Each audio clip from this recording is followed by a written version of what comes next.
I guess I should actually just start the recording again because I just gave that whole explanation. Just so anyone who wasn't, since I cut the recording for those people watching the recording, I just gave back I redid buying the battle axe because of the scenario we're going to be doing. I gave a bit of a justification for why, but it's because we're going to get another weapon here. K1A. Come on, there we go. C1A. D1A.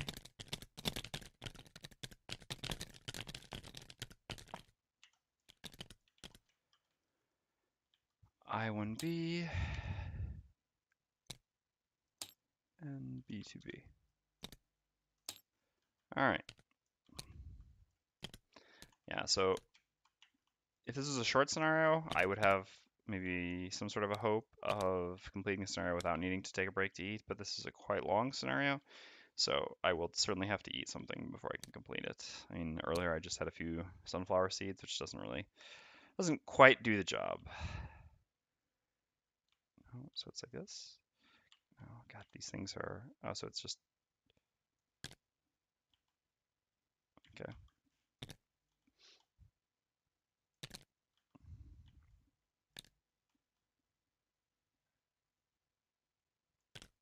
All right, lock them all in.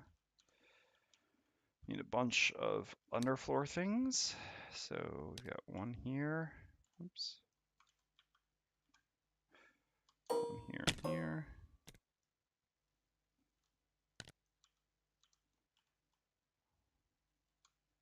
One here. One here. Did we? No, we didn't get a perk there. We got 2 perks here. We got 1 perk here from leveling up, 1 from here. Yeah, and it's just a check mark there. It wasn't. I mean, it was just, yeah, a check mark on a perk. Okay. Great.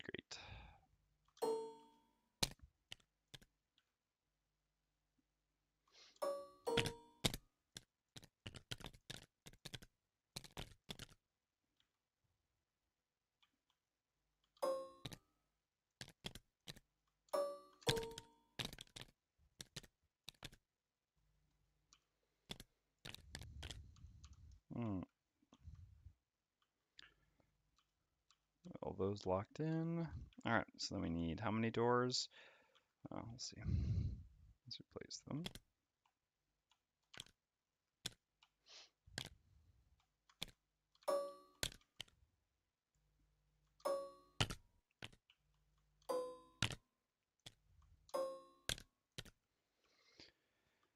We need 2 flat doors here and here.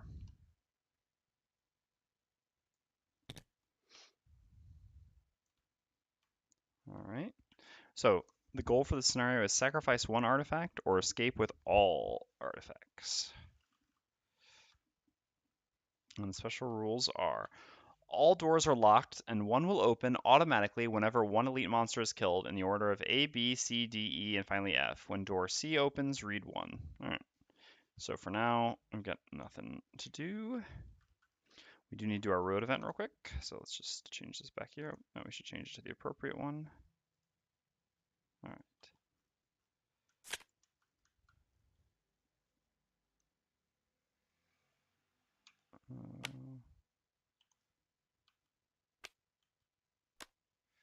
What? That's awful.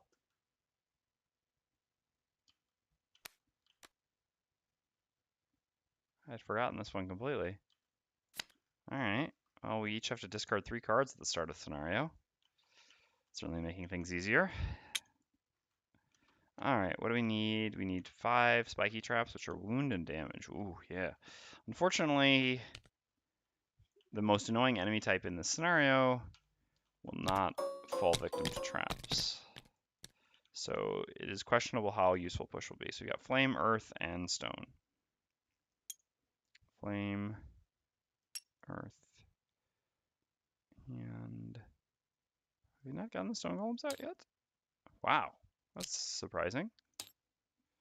But so be it. And we will go up to +3 difficulty here. After much too easy victory on +2. Even though this is a much more difficult scenario, why not? Where is Spring the Trap? I know, right?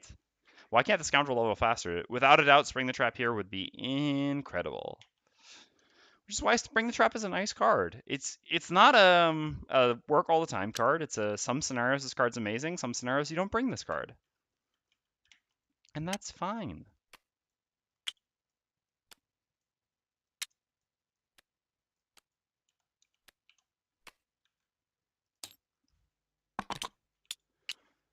Actually, to give a good comparison,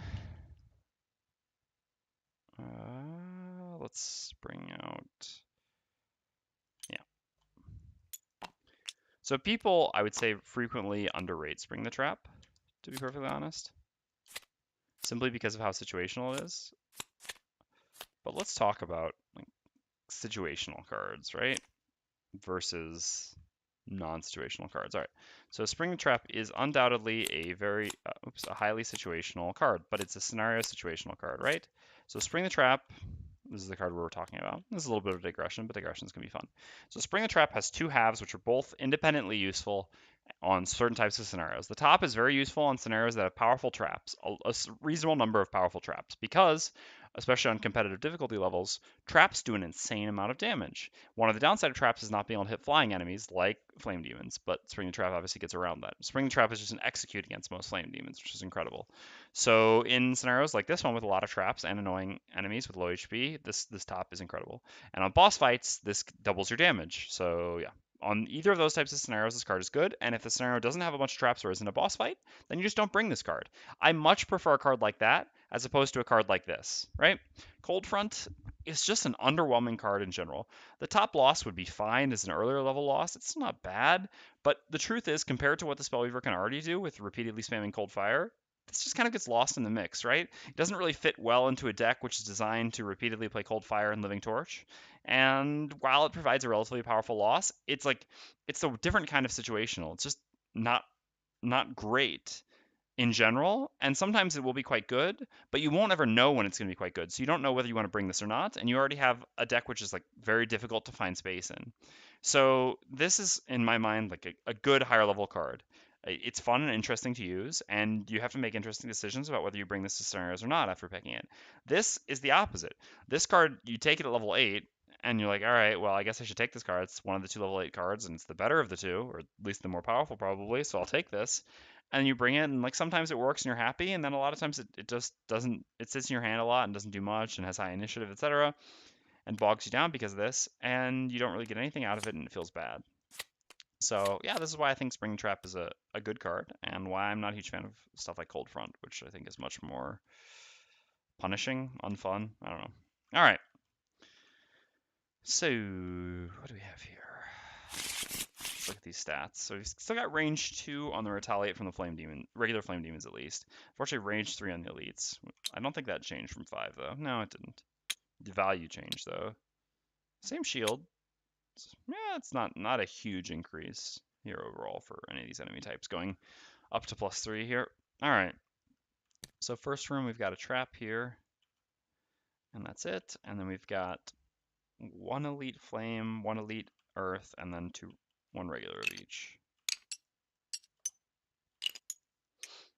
Yeah, for example, if we could have Spring a Trap here, we could... No, it's actually on the opposite side. Ah, that's too bad.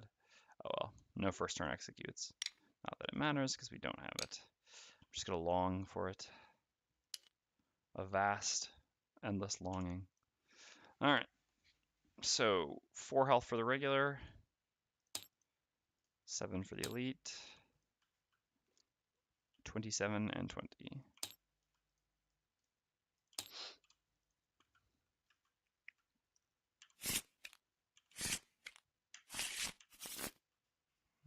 Sip of water.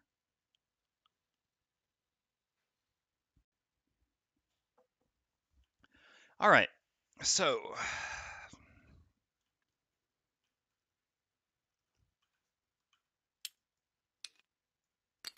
we do have to make some decisions about which cards to bring. Mass Hysteria is definitely still not coming, as 2 of the enemies have Shield 2 or Shield 4, and the other has an enormous amount of HP, which makes Mass Hysteria pretty underwhelming.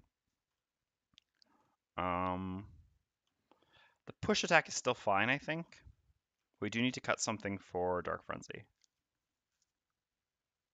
Oh yeah, Into the Night. Easy.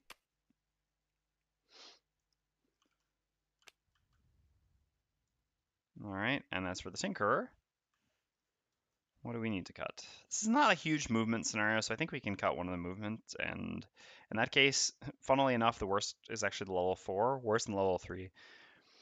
The level 4, I mean, these two cards are very, very similar, right? Top situational loss, bottom move 4. In either case is that bad, because having a bottom move 4 with a top situational loss is fine. That being said, even though single target loss attacks without CC do scale quite poorly, melee summons scale even worse. So while this is a higher level card, it's actually useful for less levels, I would say, than Crankbow is. Therefore, we're actually going to cut that. It always feels bad to cut. I mean, we're level 6 now, we're cutting a level 4 card, but, well, ultimately you have to make the correct decisions. We also have Volatile Bomb, that's a fair point. Although, in truth, I'm not sure that using Volatile Bomb with Crankbow is actually better than just using it with Stun Shot. If this doesn't give you an idea of how broken Cold Fire is, I don't know what does.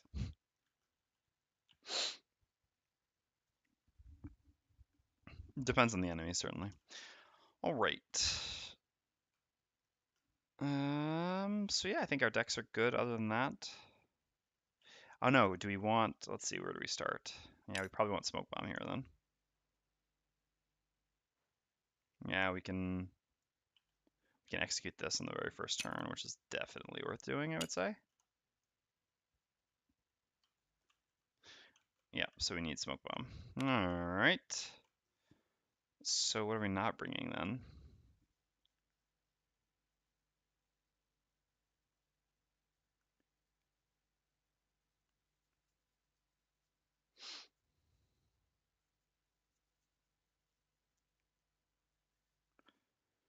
The Duelist Advanced Swiftbow combo can be quite decent against the Flame Demons. I guess it's not even that good against them. I mean, it can deal 1 damage to a regular, it can't damage an elite, but the point is, it can still hit an elite from outside its range and maybe allow us to flip modify outside its retaliate range. Which for this, I think I want to keep it. I think I'll just cut probably single out. Having a late initiative is nice, but we still got Visage for a late initiative, which hopefully we won't lose too early. And I mean, we only need so many attacks like this, especially against enemies with high shield values, and we're retaliated. I mean, melee attacks are bad because they retaliate. All right. So anywho, our first turn is quite obvious. We're going to pull the regular Flame Demon and execute him.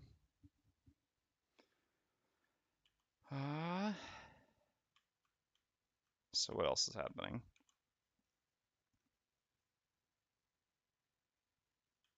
Well, I guess the Mindthief is probably Mindthiefing. Same thing we do every day. So stun, immobilize. If they do a range attack, yeah, it kind of sucks, but outside the range attack, this is quite good. And then, so what is the Tinkerer doing? I guess putting a wound on the Elite Flame Demon is worth doing, I would say. And then obviously stunning it. I mean, so we're going to take, how much Retaliate here? 5, is it? Yeah, we're going to take 5 Retaliate because we'll be within its range. But we can still heal ourselves back up for 3 of that immediately. And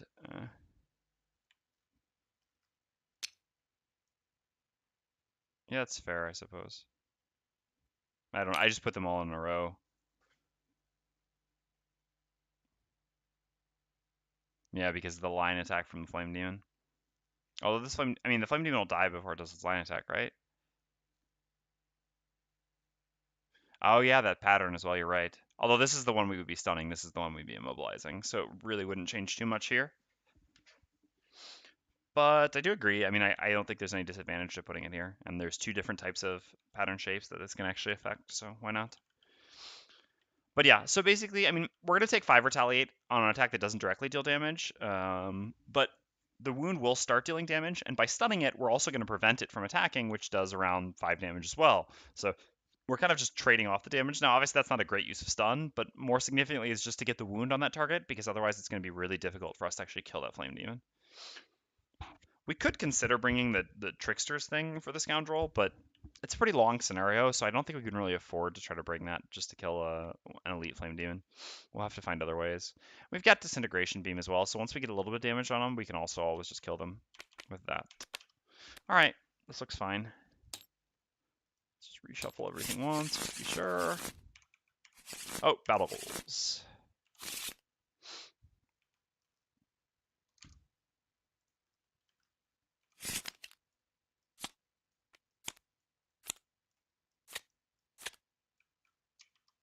Did start the recording, and yes, all right. Well, allow none of your allies to become exhausted. Sure, that's the goal, right? That's the very tinkery goal. Ooh, and it'll give us a check mark again. Not bad.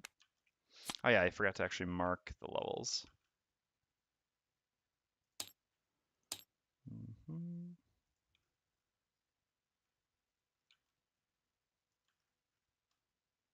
Yeah, so we're very narrowly playing on +3 here. So it's kind of a half-hearted +3 anyway.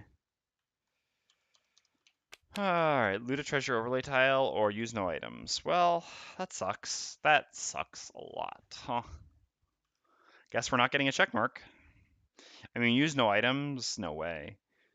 But loot a treasure overlay tile? It's also just not happening. There is a single treasure overlay tile. Oh, we actually didn't set that up. There is a single treasure overlay tile.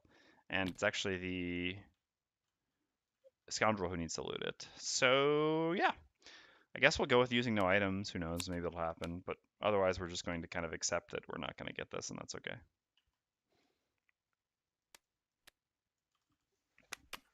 Take only long rests or reveal a room by opening a door on your turn during the scenario. So I guess for ECO, we would rule this the same way we would rule stepping onto a pressure plate. If you kill an enemy that causes a door to be opened, would this fulfill the condition for Explorer?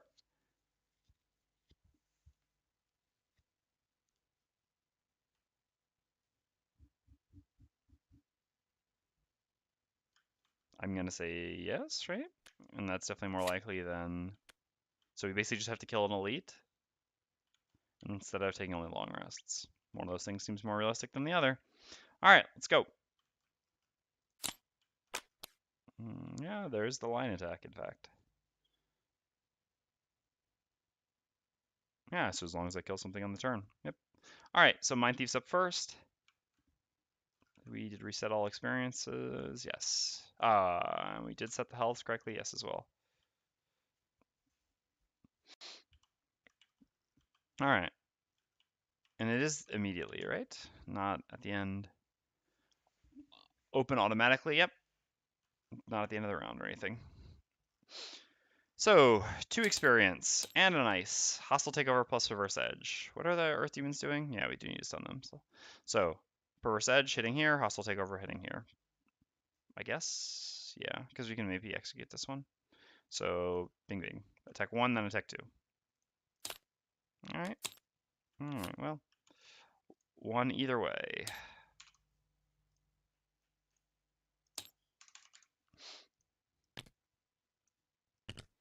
Just 1 second. I just need to check the status of my order.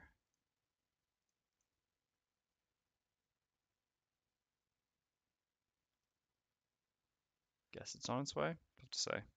Strange website. Discard. Yeah, good call. Good call. Good call. Forgot about the road event. All right, so we get discard some cards. Well, obviously not cards we're playing this first turn. Swift bow, easy discard, special mixture, questionable discard. I guess duelist advance obviously goes with that. Don't need a lot of movement in this first room, so that's R3. Don't need a lot of movement.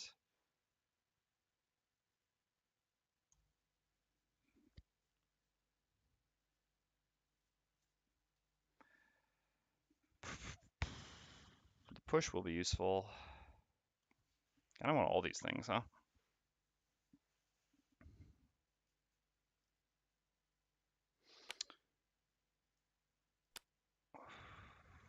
We need to try to create this. So this is actually our best bet.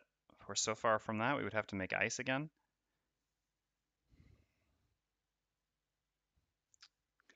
I guess we get some cards back. So we need this, we need this, we need this. We kind of want that, we need this. We want this as well. God. Ugh. Man, these 3 discarded cards actually hurt. Quite a bit.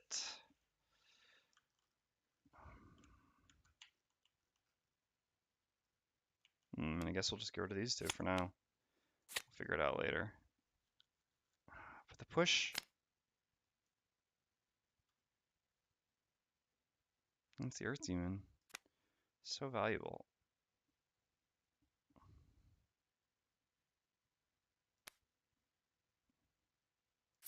Yeah, let's get rid of that instead then. Oh man.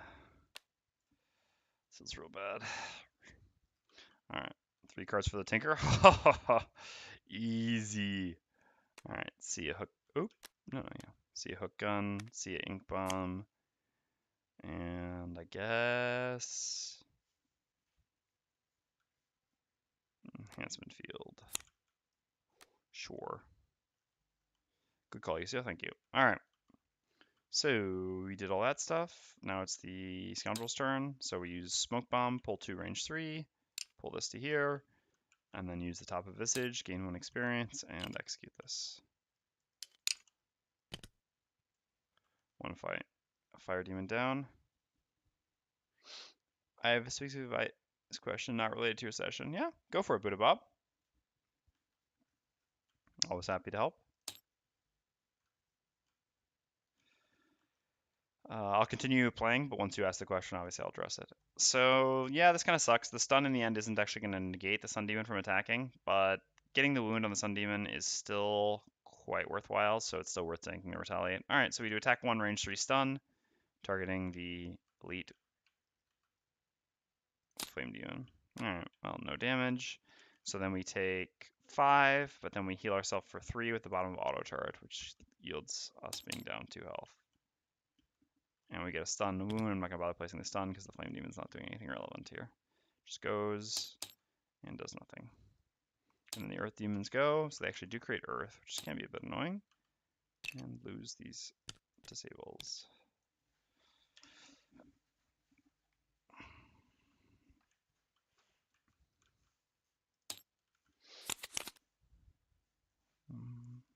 I'll read through it once it's all written out because you still have my questions.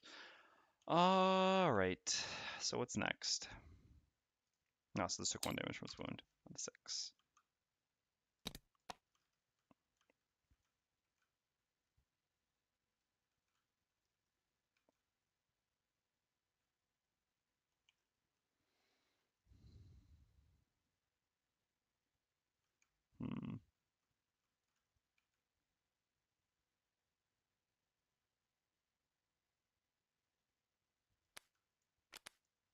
I think I like on the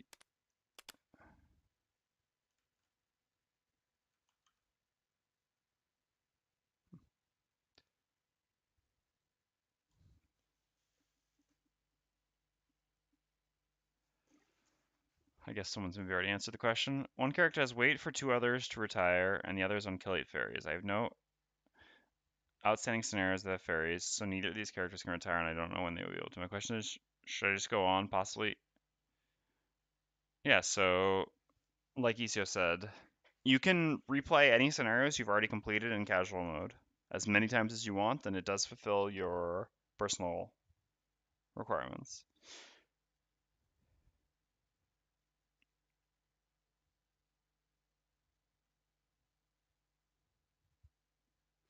So, my suggestion, all right, I'll answer after you answer that. I assume you've encountered fairies. All right. So the person who's done kill 8 fairies, how many fairies has that person killed already? Because it depends how I would approach it. They've killed 5, so they only have to kill 3 more. Okay, so yeah, you can do that in one playthrough. So what I would generally do, I mean, it depends how much you like the 2 characters you're playing. If you really like them, then I would continue onwards, trying to get to level 9. And if you encounter fairies on the way, then you can just naturally run into a retirement. But if you don't like the characters, then you can just go back and immediately complete the scenario to, I mean, or at least that character to retire. Me, I like getting to level 9, but it varies from person to person. If you prefer the retirement, you've got the option whenever you want. All right.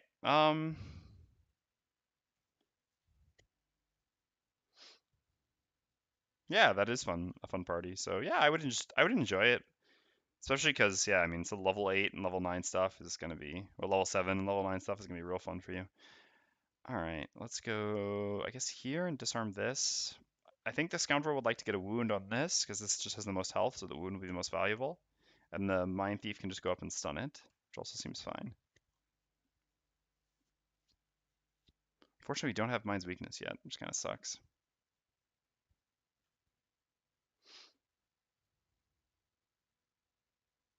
But I think it's actually worth it just to do this anyway.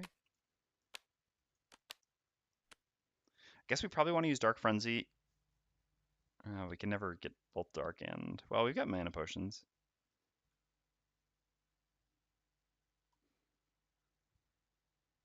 But I guess that's the same thing. And poisoning the elite would actually be good.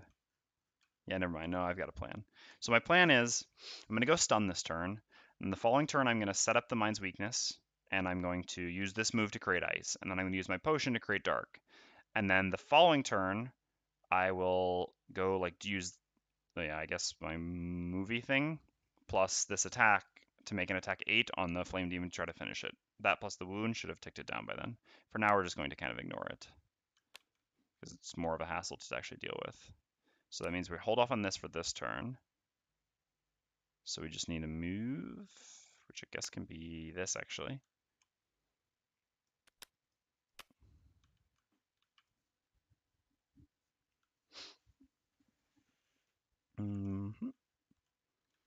So in that case, we actually don't need to poison any of those things because they should both get poisoned by the Mindthief, right? No, they won't both get poisoned. 4, something like that. And so then we still have to go to here. Maybe it's just not that important to poison the regular then. And we can actually, this way we don't have to use the boots if we don't use the poisoning move.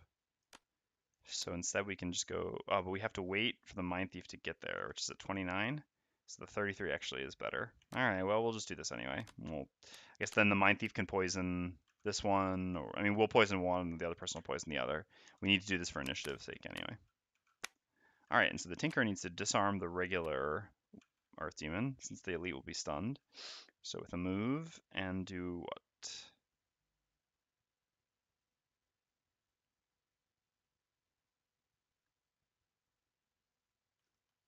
We actually don't, oh no, we are using the ice this turn, so we can't use that right now.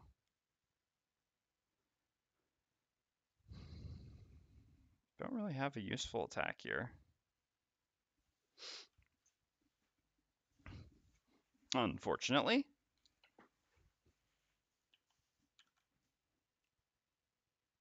And we can just heal. Don't really see, I mean, we could use Toxic Bolt to, for example, put poison on this, but we take so much Retaliate, I just don't think it's worth it. So the Mindthief's attack, when she gets over there, will be an attack 8. It's not this turn, and it's not the turn after. It'll be in 3 turns. So that a Flame Demon will take in 2 damage, yeah, and so an 8 with advantage against something with 5 shield should, I mean, we should get 9 damage from an 8 with advantage, right? The Mindthief stack, because yeah, I think we should be able to count on that. So I don't think it's necessary to take more Retaliate to put the poison on there. And even if somehow we fail, I mean, then we take the Retaliate anyway on the Mindthief. It doesn't change much, and it's still not very likely, and this will just die to its wound that turn. So yeah, that works. So we don't need to touch that at all. So yeah, I guess we just heal ourselves. It's kind of derpy mid-combat healing like that, but so I guess we can just go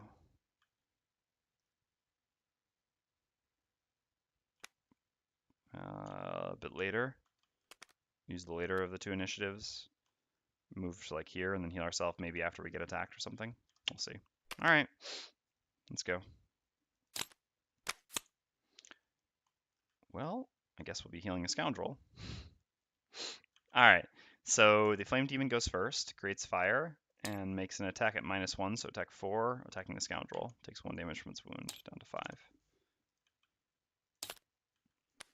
So simply an attack 4 on the Scoundrel. All right. And then it's the Mindthief's turn. So the Mindthief is going to do a move 4 jump, which creates dark and poisons all enemies move through. Doesn't really matter which one we poison. 1, 2, 3, we'll say, I guess. No, it's better for us to be here. It's easier to make it around to there. Sure.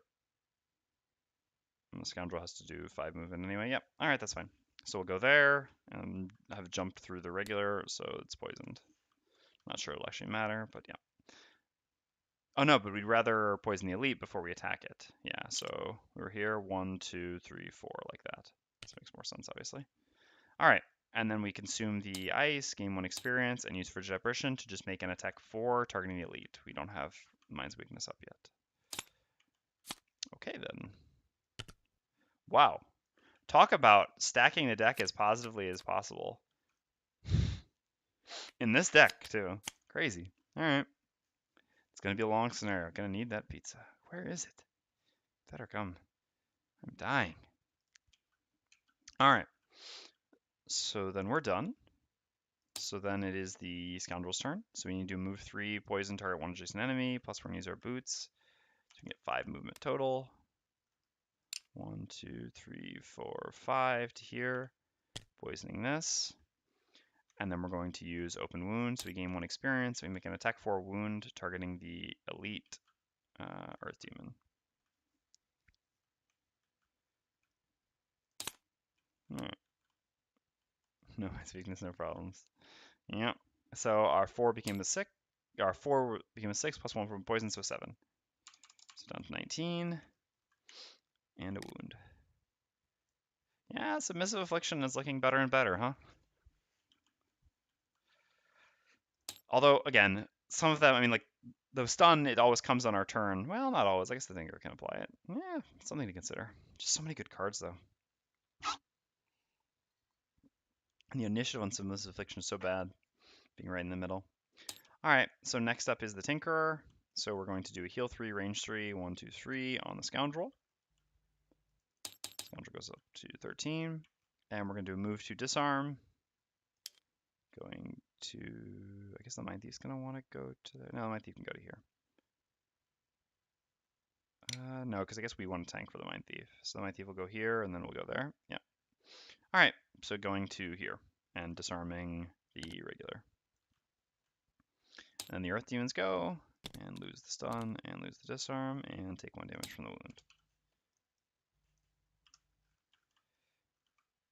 Okay. So now it's the turn we planned out. Oh no! We're a bit stupid with our positioning. Can the Scoundrel move first? Yeah, the Scoundrel can move first. That's no problem. All right, then we're fine. Because we'd actually want to push the regular now because the traps do wound, but we've already put wound on the elite, so it would actually be better to push the regular. But if we go here, we can't push. Oh no, actually we would have been able to no matter what. If we move here, we could still push like this. Changes nothing. But the Scoundrel can move first anyway. All right, so we'll be pushing. Oh, but we need to get the Mind's Weakness up. Oh no, the push is so valuable, but if we don't get the Mind's Weakness up, our attack won't kill the Flame Demon. I guess we don't get that sweet push value. Oh well, so be it. Alright, so what's the Tinker doing now? Continuing to do nothing. Nothing.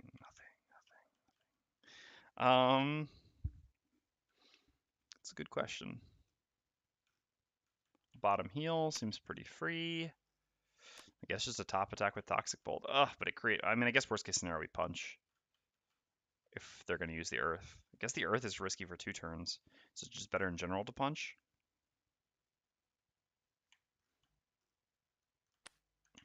I mean, it's always going to be the same issue.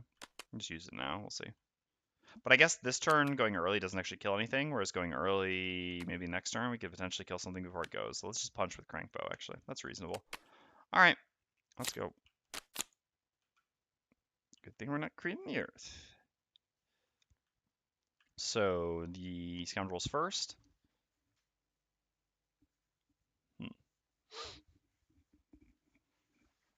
Interestingly enough, it's actually better for us to use Flurry of Blades than it is to use Flanking Strike, right? Flurry of Blades does 2 attack 3s because of the poison. So that's 6. Flanking Strike also does 1 attack 6, so that's 6 as well. Except with our modifier deck at this point, we're more likely to flip positive. So 2 3s on 2 things without shield is actually more overall damage. Although it does do a worse job of actually quickly eliminating one, which I guess is a fair argument the other way. But beautiful modifier deck, lots of flips, yeah. Let's just do the maximum overall damage. Oh, but then we don't have advantage for our attack. No, so it's actually better the other way around. So I guess we should try, let's see, the elite, it does hit for 2 more and has 3 movement rather than 2, so it's generally more annoying. Alright, that's fine. But if we stay over there, ooh, this targeting all adjacent enemies stuff, that's some nonsense for sure. So if we're gonna, so we want to go here. The Mindthief is gonna go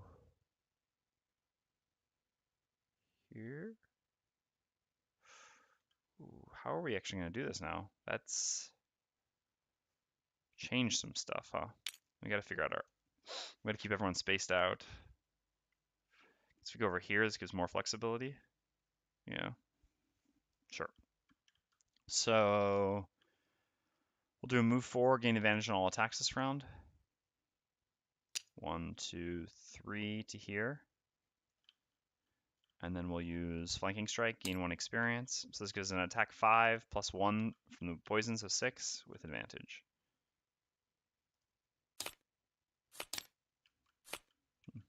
So 7.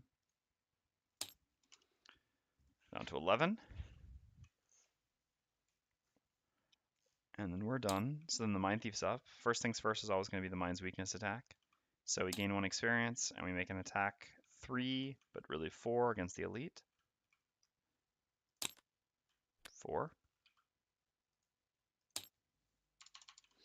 Down to 7. Maybe kill it, huh? Yeah, that might actually just be the best plan.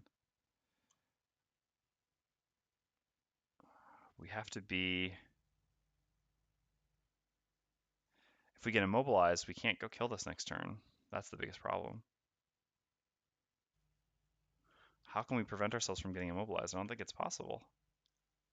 With move 3. Does Scoundrel need to stay here then? Is that the key? It's too late now though. I should have paid more attention to the target all adjacent enemies. -1 movement, so this is only 1 movement.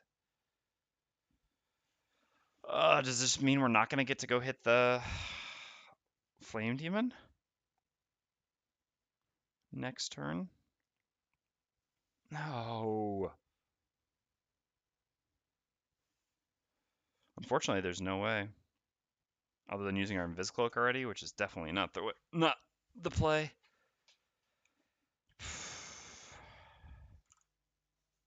I should have paid more attention. The pizza just arrived. I'll wait a little bit though. It's got to be heated back up. I'm sure it's already cold. No, with 3 movement, it's not possible. God, why can't everyone have Boots of Striding? Daily item discussion for Boots of Striding. I mean, if I could have Boots of Striding in the Mindthief, I would right now. It's so useful. I guess we just can't. I would have to not get advantage on our attack then, because then we can move from further away. But it actually still never works. Yeah, I know. It'd be a shame though, because it just would reduce variety in Boots so much. Now there's no way to make it happen that we don't get attacked by the normal. Except going to like here. Which is I guess what we're gonna do then. Damn. Man, that sucks. But so be it. That's still just gotta be the best play. Alright.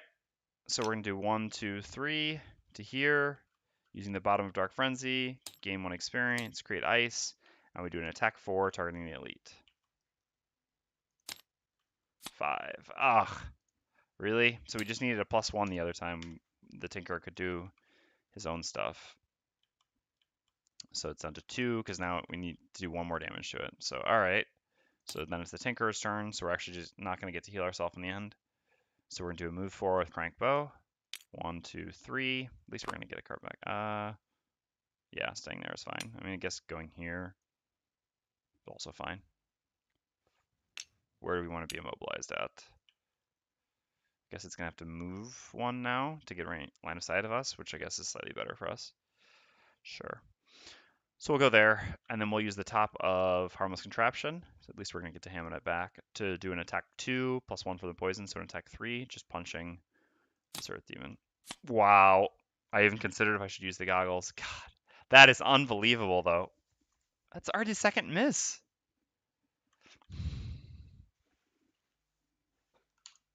Hold on.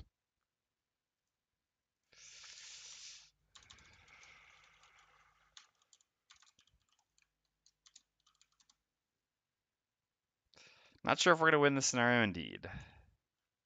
We're playing on +3. God, I should use the goggles. I mean, no, I shouldn't have used the goggles. That's silly. Literally, the miss is the only thing in my deck. Yeah, it's true. We do frequently end with a loss when we do 2 scenarios. The miss is the only thing in my deck that doesn't kill it. Even a -1 doesn't matter.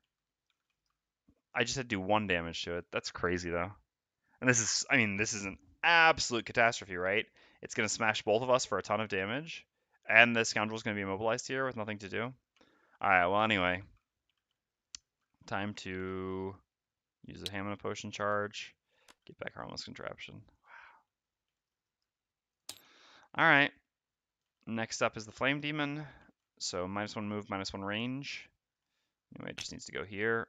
Takes 1 damage from its wound. And attack +1, so attack 6 on the Tinkerer. Oh, wow. Oh, God. Can I just stop for the night? Is that allowed? Am I allowed to stop playing? When I've had enough? Alright, let's get rid of Toxic Bolt, I guess. The bottom heals are very valuable. Bottom volatile concoction is extremely valuable, and this is my biggest heal, which I do want one of. But yeah, I mean, there's no way we can tank this for 12 damage here. We'd be down to 1, and we're still gonna get attacked twice by these Earth Demons. Jeez. That is an enormous luck-related swing there. Alright, so the Elite takes 1 damage, attacks first the Scoundrel, and then the Tinker for an attack 5 immobilize. 5 damage to the Scoundrel, 6 damage to the Tinker. 1, 2, 3, 4, 5. 1, 2, 3, 4, 5, 6. Both immobilized. And then the regular on just the Tinker. Jeez, come on now. 4. Look at that. Meanwhile, me, well, before I was +0, -1 loss, or miss, and then +1 miss. Oops, I think I moved it out of the pile. Alright. I did it's 1 damage, yes.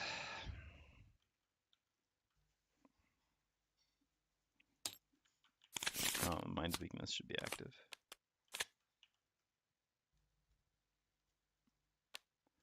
Alright, time for short rest. No, I don't think so.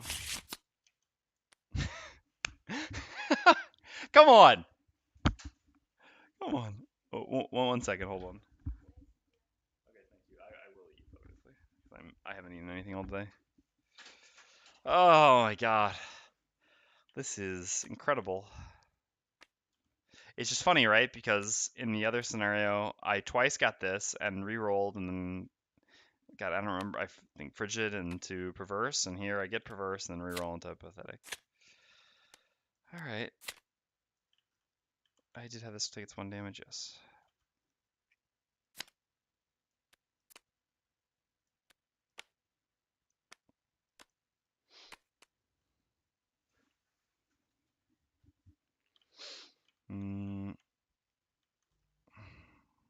Yeah, I guess it's not worth having Scoundrel take a long rest. We're way too beat up here.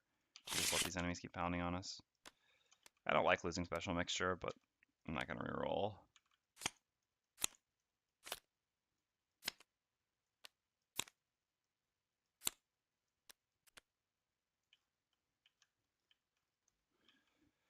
Alright, so what we need to do is we need to have the Mindthief kill the Elite for us. If that was dead, it would be so much better too. We're gonna have to waste a Mindthief attack. But yeah, if we kill the Elite, then we can pull the regular to us and execute, which is definitely worth doing. Tinker needs to just do as much healing as possible and hope to go before the Flame Demon. Otherwise, we're losing more cards. So the Mindthief needs to kill the regular, which is next to him. And do what else? I guess create both the elements. Oh my god, we can't get advantage though. Well, at this point, I mean, there's nothing we can do about that. Feel less empathetic assault. We have ice. Could go stun something, but that's just silly. Yeah, doing these two things, this allows us to create ice and dark, and then the following turn we can use Dark Frenzy's top to presumably kill the elite Flame Demon. We won't have advantage, but there's nothing we can do about that. All right, let's go. Well, at least they're doing their nothing thing. That's nice. That helps a lot. I was hoping to see that. All right, so Mindthief is first. We're going to do a move 4 jump, creating dark. 1, 2, 3, 4. I guess to here is fine, actually. It's closer to that. And then we're going to use Hostile Takeover to attack the elite. So gain 1 experience, create ice, and we do an attack 3, immobilize targeting the elite. Jeez. Oh yeah, you're right. There will be no ice for me. That's probably okay. Since it's going to take so much damage here by itself. Alright. That's dead. Worst case scenario, we can always have the Tinker go before us and create it. Alright. Then the Scoundrel goes. We're going to do pull 2 range 3, pull this to here, use the top of Visage, and execute it. Like I said, the poison didn't end up mattering. Ah, crap. I actually forgot to open the door immediately when we killed that elite. Yep, exactly.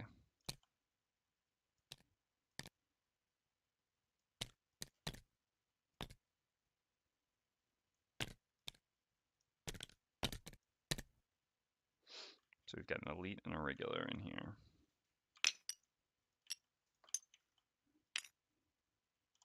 The Stone Golem variety.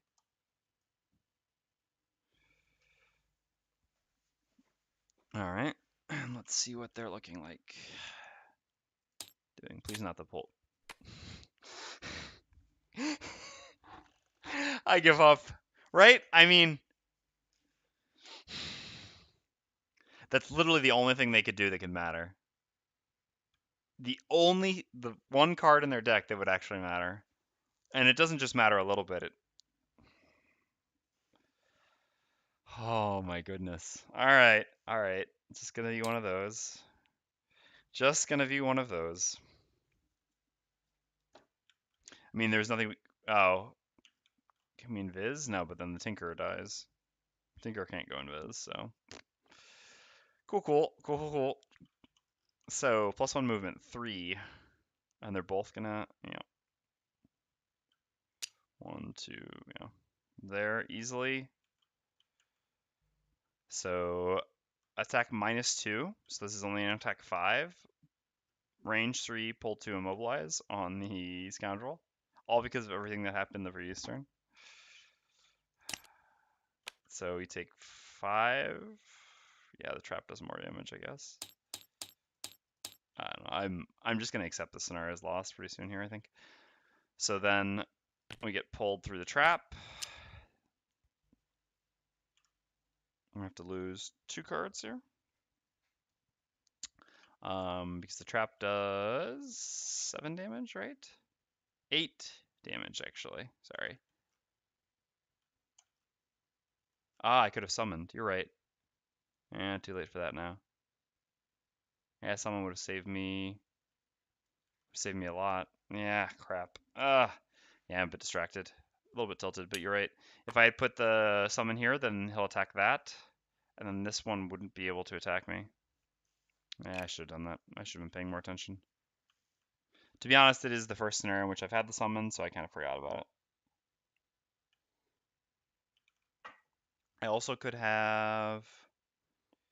No, I couldn't have used the compass, just the summon.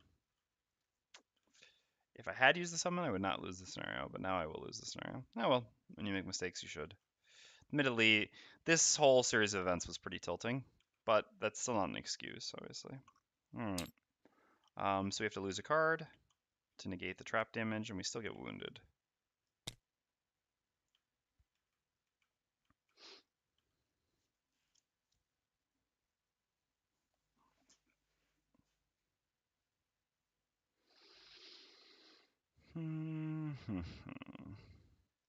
So get rid of this.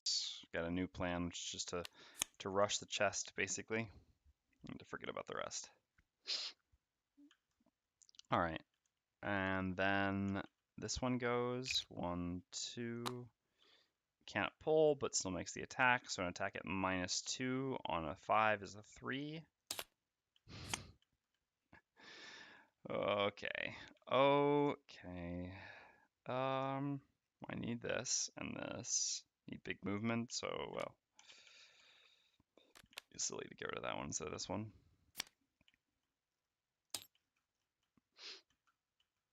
Alright, Earth Demons are eliminated. Tinkerer goes. Can heal the Scoundrel. Which removes the wound as well. Still mobilized though. And the bottom is going to be heal, I guess, on the Tinkerer himself. And then the Flame Demon goes, consumes the ice, and takes 2 damage, 1 from the wound and 1 from the ice. So we could also just not attack that anymore, which I think is probably the most reasonable thing to do. But we shall see. To there, push into the trap. Seems good. We'll push through the trap, one way or the other.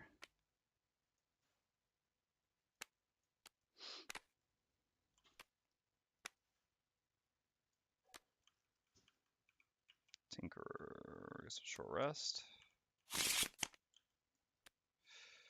No, I think we'll keep that.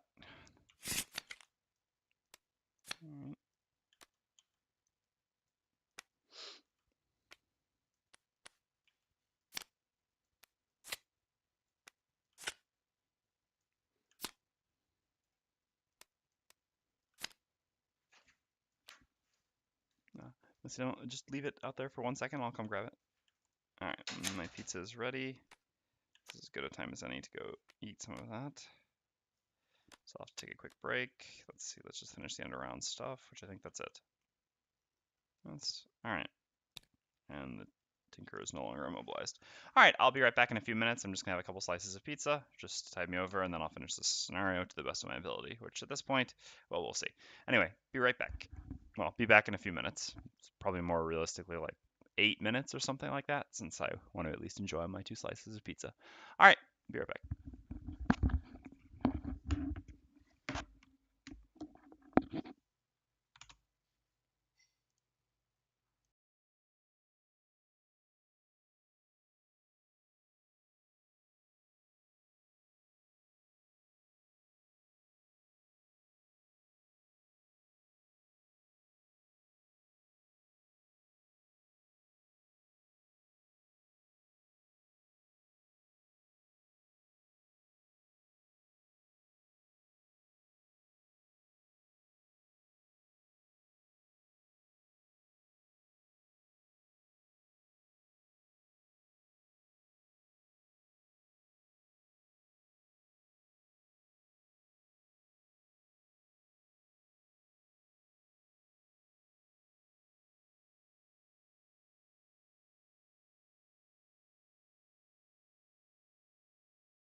Oh, goodness, that was about a million different kinds of satisfying. All right, let's see if we can somehow not lose this scenario. We shall see. We shall see. At the very least, we're going to try to get the chest. I don't know if it actually works, but still. All right. So the Mindthief's turn is simple. We're going to ignore this over there. Scoundrel cannot move. The elite is isolated right now. But we don't have adjacency. How early is the Mindthief going? Pretty early, but I guess we can actually go like this. That way, still be there, and then we can hit him with this combo. Still gives us an attack 6, which is pretty good. And then the Tinkerer. I'm doing what?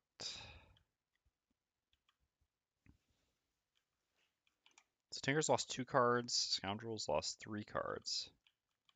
So we should stamina booster the Scoundrel as soon as we can.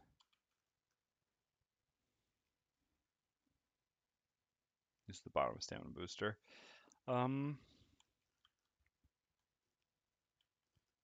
So the regular would be able to attack the Scoundrel this turn. I mean, either of them actually will, because the push, unless they get -1 move, I guess there's a decent chance of them getting -1 move. We'll just have to count on that, right? Right.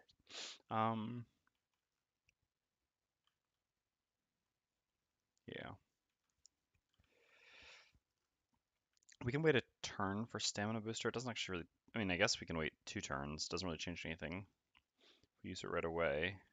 But we can't play it, though, because we couldn't get it back because we don't have stamina potion. Bottom auto turret seems pretty valuable. Just heal someone. We also do want to use volatile concoction, but I guess we need to wait for ice for that. We really need to start just funneling longevity into the Scoundrel as much as possible. So moving up and stun shotting the regular can be good. I guess we can actually do it to the elite. It's not getting pushed back till 27.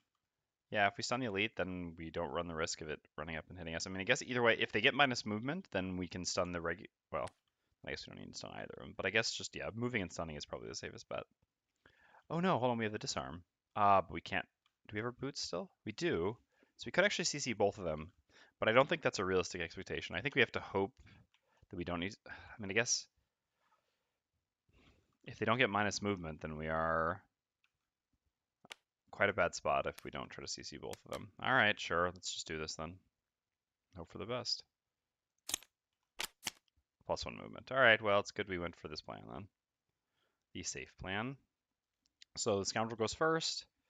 We're going to use... Should we actually bring the summon up? Because we're going to disarm this one, so we're going to wound that one. Yeah, sure. About to lose anyway, why not? So we'll bring up the Falcon figurine. Obviously, we should have done this before, but that doesn't mean that it won't help now. Oh no, then the Mindthief won't be able to hit. Nope. Guess not. No Falcon figurine. All right. So we're going to use the bottom of Duelist Advance to add +2 to our attacks, targeting enemies adjacent to other allies, and then Open Wound is an attack 4. So this gives us an attack 6, targeting the golem.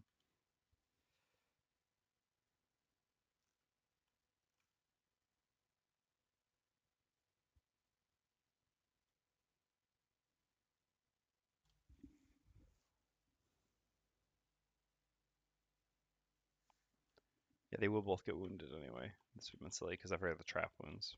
All right. And we've still got our compass as well to potentially use. Ah, no problem. Although, really ECO. Yeah. All right. So attack 6. And they have 3 shield. Jeez. Oh, just down to 17 life. No big deal. Get there so quickly. All right. So then the Tinker's up. Move 2 disarm plus boots for move 4 total. 3 disarm the elite. Oh no. It doesn't work. I'm an idiot. All right. So we've got to rethink that. I forgot because then the Mindthief can't. Yeah. For the same reason. God, I am too tired, I think. All right. So instead, what we have to do is we actually have to stun and wound this one. And then we'll go disarm this. So that means the Scoundrel, in order, so this has 3 movement. So we need to push this back. Yep. So actually, we're going to use our compass now. We're going to make this make a move 2 back to here. So the trap does 8 damage. Yes. And the trap is wound and damage. Yes. So 8 damage, putting this down to 8. And giving it a wound. Okay. And so now the Tinkerer is going to make its attack with stun shot, targeting the elite, actually. Damage from the attack doesn't matter, but it gives it stun and wound. So the wound should be underneath. The stun will go off sooner.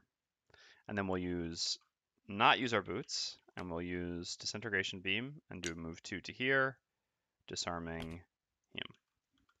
This way he will not attack us. And he will die from his wound before he ever does anything. So then the Flame Demon goes, is disarmed, so it simply takes 1 damage going down to 1 from its wound and does nothing. Then it's the Mindthief's turn. It's going to perform move 5 at the bottom of Cranium Overload. 1, 2, 3, 4 to here. And then we're going to use Fearsome Blade, gain 1 experience. So this gives us an attack 4, push 3, targeting the elite. Our flips have not been good. So it's 1 damage, and then the trap does 8 damage, so we get 9 damage total. So from 17 down to 8. 1, 2, 3. I guess like that is reasonable. Okay. And then the stone golems go. So the regular has 3 movement. 1, 2, 3. And they each take 1 damage from their wounds. Both down to 7.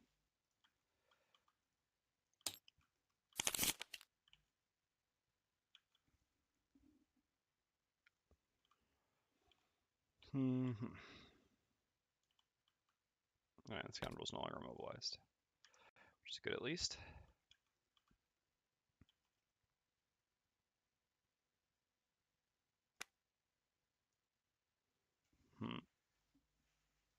Alright, what can we do? So no elements of any sort. Guess we kind of want to kite them back a bit, although this door is going to open soon. But still.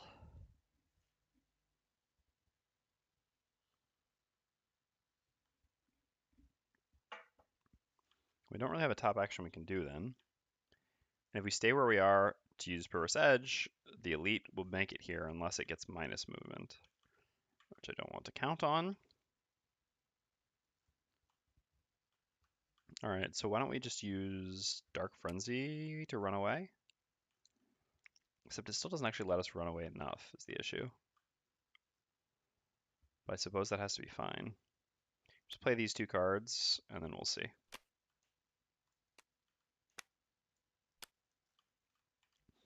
No matter what, it allows us to create ice, which is the most significant thing, so that the Tinkerer can do Volatile Concoction on the Scoundrel, giving the Scoundrel some cards back. And I guess heal self. We don't actually have any more healing, though, unfortunately, on top, because we need to use the bottom of Stamina Booster on the Scoundrel. Can we go through a rest cycle before the Scoundrel needs that card? Yeah, we can, right? So the Scoundrel will play, well, the Scoundrel's playing her 2 cards here. And then we'll give her 2 cards back. So she'll have another turn there, where we play 2 more cards. And then after resting, we'll be 5 cards in hand. So turn. So let's say we do this like here. So the turn we give the 2 cards back, and then turn. Well, then we have to give Stamina Boost. So basically, the Scoundrel will just have to long rest, or we would have to short rest 1 turn early. Well, I guess there's also the Hammer Potion, but anyway, yeah. So we can still make that work while getting the healing here, because we desperately do need this healing. We're missing a ton of health. Alright. This works, let's do it.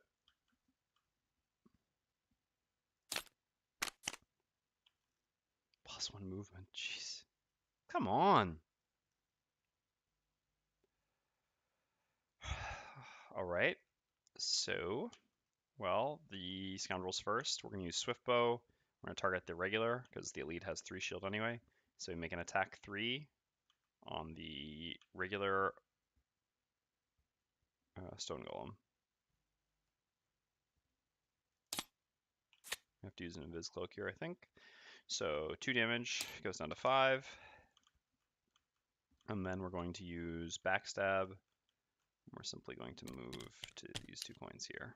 So that's too good to pass up. Okay.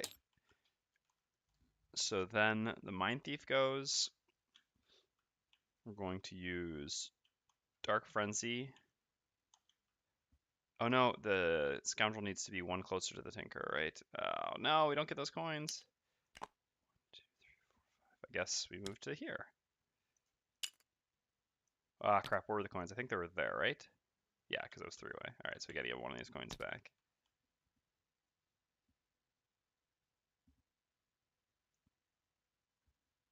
Yes, it does. Anytime you get a kill, I mean, kill credit is kill credit. I don't make any exceptions to that. But why was there someone that the Scoundrel, have I missed a Scoundrel kill? I did. I should have gotten, no, but when I executed that, I hadn't taken damage yet. Oh, just for these wounds in case. Yeah, that's true that actually does. Here it's a little bit more annoying, but let's see. We wounded the, so I think we haven't missed one yet, but this one was wounded by, I mean, here we executed. This one was wounded by the Scoundrel, or by the Tinker. The Elite here was wounded by the Mindthief, but we did wound the regular. So yeah, if that dies to the wound, then we will get a 1 heal. Significant. All right, so move there with Backstab. Yeah, I don't believe I had taken any attacks yet, because then that was the turn that I took a bunch of attacks. I don't believe I had been damaged at that point, to the best of my knowledge, when I executed the full HP Earth Demon. But too late to go back now, either way. All right, so we'll go grab that coin, like I said. So then it's the Mindthief's turn. So we're going to use Dark Frenzy, gaining 1 experience, creating ice, and move 3, going to here. Oh no, we used our late initiative, which is what we need because we're going to invis. So I guess we're going to have to ham this back. All right. So we move there with Dark Frenzy, and with Dark Frenzy we'll make an attack on the Elite just because it's not disadvantaged. Okay, that's nice. So 3 actual damage because 6, but it's 3 shields, so it goes into 4. And then we're going to use the top of Feedback Loop as a generic attack 2, so an attack 4, targeting the regular adjacent to us. Okay, so 6. So 4 actual damage, that's down to 1. Okay. Okay. So yeah, the Scoundrel's actually about to get that 1 heal. And then we're going to use a Slice of Ham to get Feedback Loop back. We need a late initiative to couple with the Invis combo we're going to do here. Okay. So then we're going to pop our Cloak Invisibility. Should we just take the damage, just one of them attacking us, instead of using the Invis Cloak?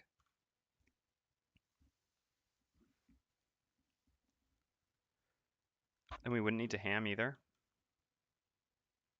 Yeah, I guess that's actually probably better. Just an attack for 7. We'll survive that. We don't have Empathetic Assault anymore either. We have a Healing Potion. Yeah, the Invis is probably more valuable. All right, so we'll not use the Invis then, and we'll not use a Slice of Ham, and we'll put this back, actually.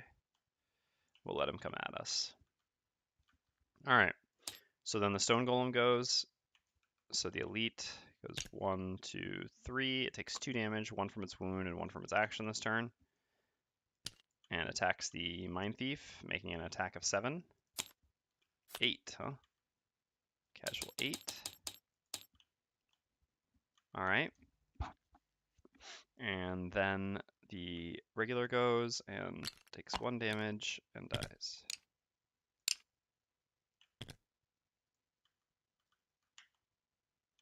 Oh yeah, we're going to get a new type for the Tinker here as well. All right, so then the Scoundrel heals for 1 for the kill.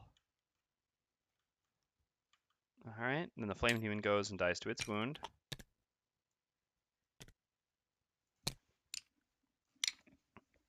And like I said, that gives the Tinker credit for a Flame Demon. So now we just have Wind. No, we've already done Wind. So we just have the 2 Light and Dark, huh? Alright. Yeah, those are a bit less common. Yeah, the door as well. Good call. Oh, there should have been 2 doors, right? Yeah, I'll have to do both of those. But this is always happening, I think, next, no matter what. So let's just do this before we forget.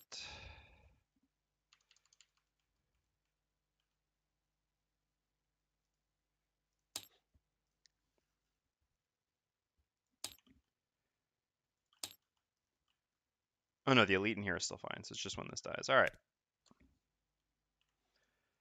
Alright, alright. Bunch of coins, huh?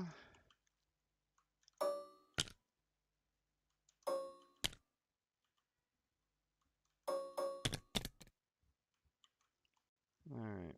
And then there's an elite and a regular.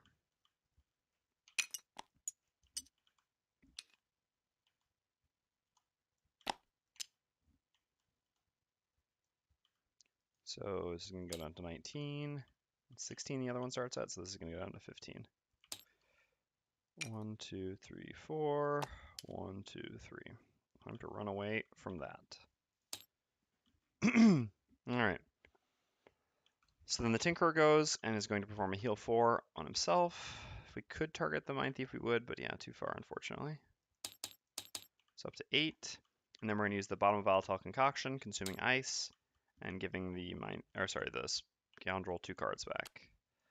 What should those 2 cards be? Do we still have our boots? We do not. So that doesn't look particularly good.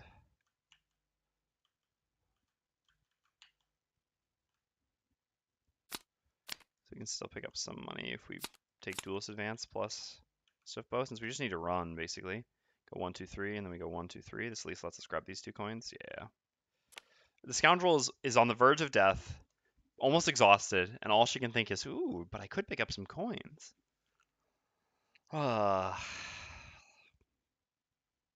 Classic Scoundrel. Should I just try to win rather than grab these coins, right? 1, 2, 3, 4. 1, 2, 3. 1, 2, 3, 4, 5, 6. And then be able to long rest in here. Long rest. I don't necessarily want a long rest on the front line, though.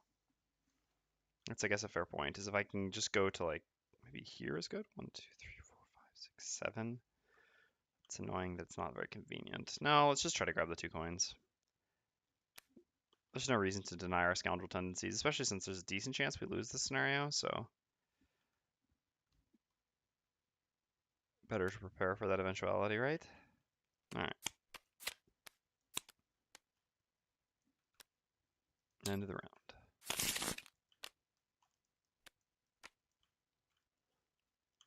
So we're just going to stun the elite Stone Golem, then it'll die to its wound. Wounds are valuable. I mean, I'm not just trying to get money. There's still a chance I can win, but we'll see.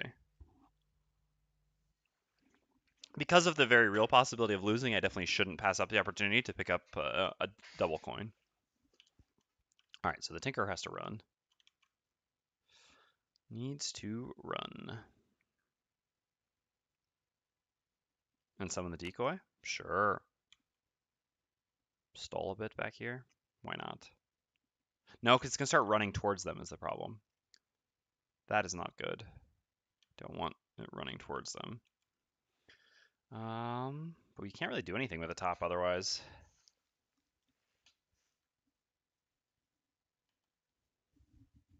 It's probably worth summoning it. The point is we just don't have another top action, and we're kind of at a sprint at this point because of how little longevity the Scoundrel has left.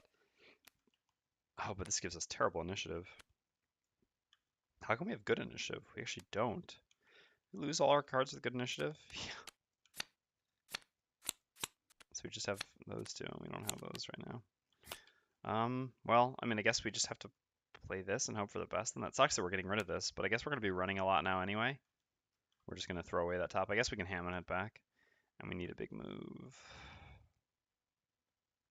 It doesn't really matter which one we use so much. All right, let's go. Please not demobilize. All right, that's good. +1 movement again? Do they only have +1 movement? No, they've just flipped this card twice now. Their other +1 movement once, and then the ranged +1 movement. So I guess they have 3 with +1 movement, but oops, my bad. This should have been eliminated. That sucks. I would have been happy to see them get that when I entered the room. Ugh, well, my own fault. All right, so Mindthief's turn. I guess we can actually just attack first, because then maybe we can move and pick up a coin. So we'll begin by using Frigid Apparition just as an attack 5, targeting the elite Stone Golem. Alright, so 7, so we kill it. Which opens a door at least? Yeah. When door C opens, read some stuff. Alright, well, so first let's open the door. Door C.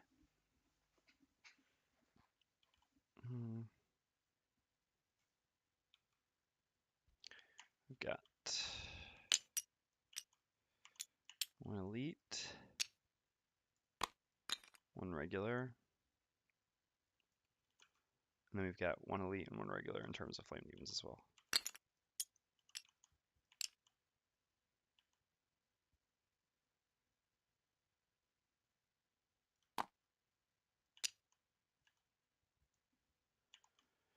Alright, so 4 and 7 for these. There's 20 and 26, I think. Or 27, maybe. 20 and 27? Yeah, 20 and 27. Perfect. Nailed it. Alright. So we actually have to... well, once the treasure tile is looted, the character holding the items from it may end their turn at 9 or G. I guess G. And remove one of the items from the game to complete the scenario. In this case, read conclusion A. Alternatively, after looting the chest, all characters may return to the entrance hex before being exhausted. In this case, read conclusion B. If the scenario is lost, reset the treasure tile. Which, I guess means giving up the treasure. Alright, so we still have to kill 2 elites. Which means, since we're going to basically just run from these stone golems, that means we have to kill the 2 elites in here in order to be able to get this door open to go in there. Alright, let's see what the... Oh, I guess... No, I wasn't supposed to... Alright, that's fine. Whatever. Alright, fine. Then let's fetch it out. Since they are actually acting this round, it is actually fine that we drew this. It's actually not as helpful to get this now. That's the funny thing.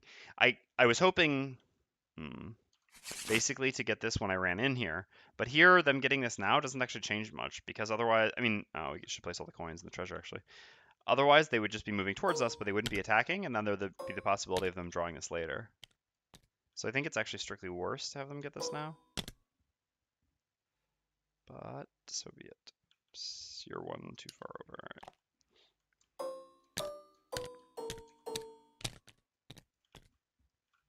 And treasure. Alright, and what are you all up to? -1 movement, that's good at least. Okay, so then we have the bottom of Perverse Edge, and we're just going to move on to this coin here. Because let's be real. Alright, so then it's the Scoundrel's turn, so we're going to move 3 with Duelist Advance. 1, 2, 3, and then we're going to use Swift Bow. 1, 2, 3. Ah, the coin from the elite, good call. Okay. Then it's the Tinkerer's turn, so we have to move 4 with Ink Bomb. 1, 2, 3, 4. Yeah, I think I do need to hammer this back, and so I do just a generic 2 at the top, which allows me to... Did I already use a charge of ham? Oh yeah, I did use a slice of ham already, I guess. I guess I won't bring that back then?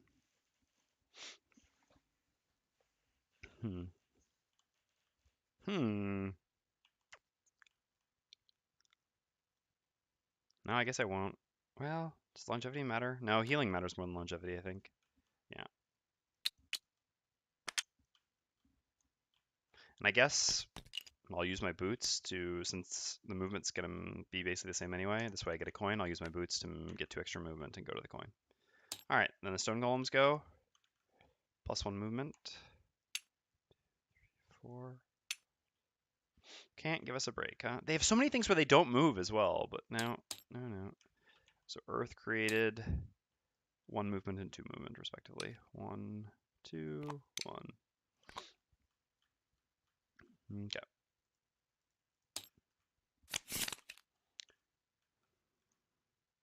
I'm just going to pray that they don't go. I mean, I think that's, at this point, what if he immobilizes me, though? They have 2 things where they don't move. They haven't flipped either of them once. Like, this shouldn't be here. I should be able to long rest. I need to long rest. But if I try to long rest, I'm just going to lose. God, it's so bad. All right, that's fine. So we have to lose that. No.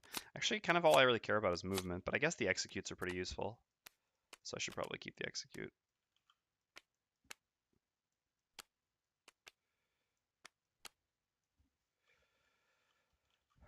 And here, we'll just do short rest without bringing, yeah, the thing back because we can hammer.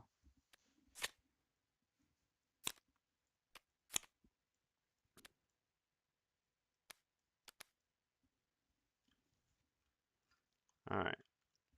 So how do we get to work on these things in here?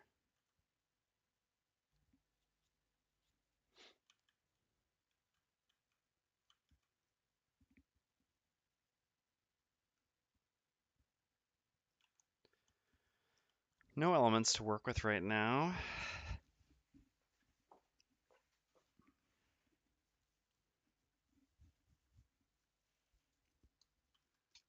I guess the best thing to do is to go late and then mess with these things. So to go late, it basically means we have to play this to move. Going late is good for the Scoundrel can't afford to go late. I mean, all right, whatever. If the Stone Golem gets +1 movement again, I'm just done with the scenario, right? But otherwise, it shouldn't hit us. Like, it is less likely to hit us than to not hit us, and it has gotten +1 movement every single action thus far. Now, obviously, this is the gambler's fallacy, but still. I shouldn't have a realistic expectation that it's going to be able to make it to hit one of us. So, I mean, except for the Scoundrel, who's got to move early. So going late makes it so that I can move up after the Earth Demons have hopefully gone. I mean, 79 isn't really a guarantee. And then hit them, which is what I want to do. I think we'll hit them with this, because that's some good hitting. Okay. As for the Tinkerer, so the Tinkerer doesn't need to move then this turn, so we should be doing a heal for sure. And I guess a long-range attack is fine. Pulling something into this trap isn't actually bad. So what if we don't do a heal this turn, but then we would have to move? We've got all these nice bottom heals to use is the problem. We could use the trap next turn. I guess that way we're guaranteed after it. If we just go early the next turn. We can't really go early. Unless we short rest early, which I guess is probably fine.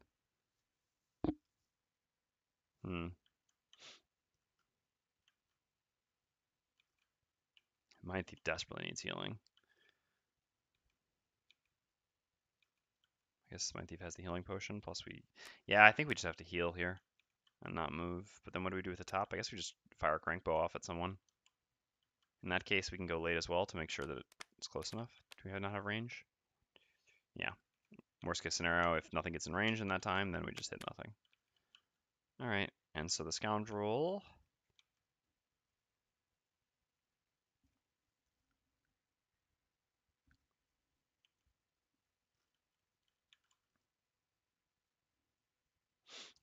If we pull, so presumably the elite will like make it here, I guess. So we need to go early next round, move here.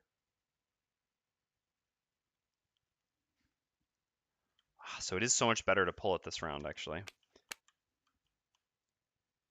Then the Scoundrel can actually go execute. We probably need to save the summon for the execute on this. Well, this can be disintegration beamed, actually. So in that case, yeah. All right. So let's go back to the pulling plan. So we need to go late, and we need to go after. We need to move a bunch, which we can do with this. And then we need to, I'll just move a tiny bit.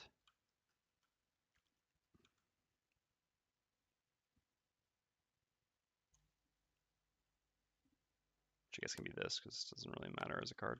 All right. Let's go.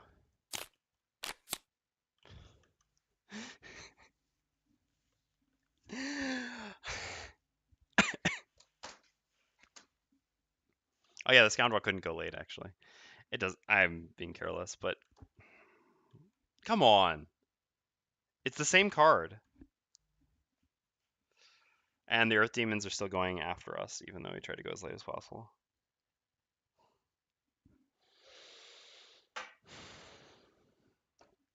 Oh yes. Cool, cool. Cool, cool, cool. I mean, they've acted, what, 5 times now and had +1 movement on every single action? 6 times maybe? 5 or 6. +1 movement each time. And I'm sure it's not more than 3 of the 8 cards. Maybe I'm wrong, but I'm pretty sure. Alright, well, that'll do it for this scenario. I mean, I'm still going to go get the coins, but... Alright, so Flame Demons are first at -1. How much movement do they have normally? 4, so 3. 3.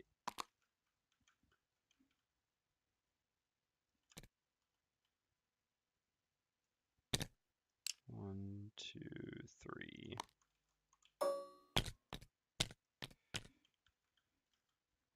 Alright.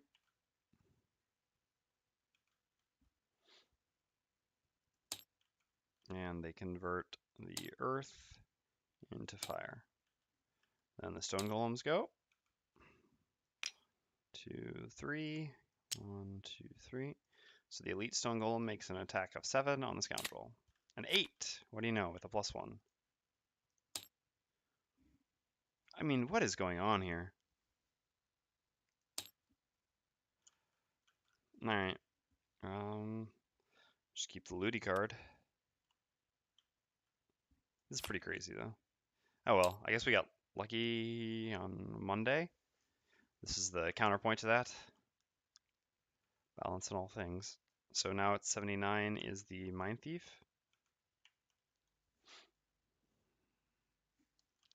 Does Tinker have a big move? No.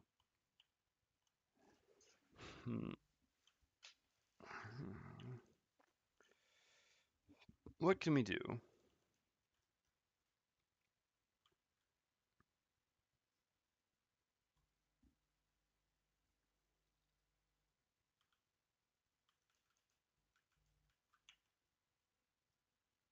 Now we use both of our move 4s here too, so we don't have another big move. I guess these are, but can't go straight through. The goal is just going to be to get coins here, but I guess we'll need maybe help up here getting coins. I mean, we don't want to just get pounded by the Earth Demons for nothing, though. They have 3 movement, elite, so we currently can't hit anyone. Yeah, whatever, let's just run away. Alright, we'll do, I guess, like this. Move 4, poison anything. 1, 2, 3, 4 to here. Poisoning this one. Then we'll gain 1 experience by using the top of feedback loop as an attack 1, targeting this, which also gives a shield. This doesn't matter at all. Do you technically have to flip for this? Wow, the crit. Totally makes a difference.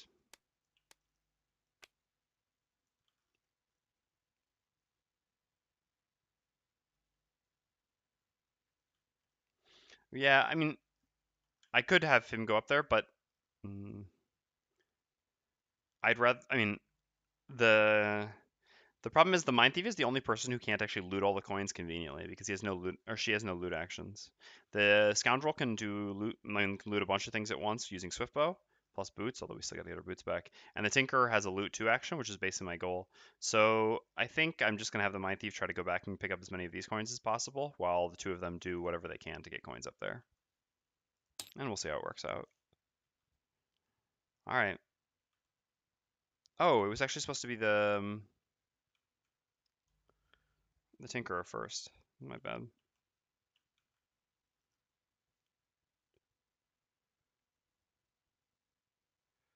Well, we can't get immobilized.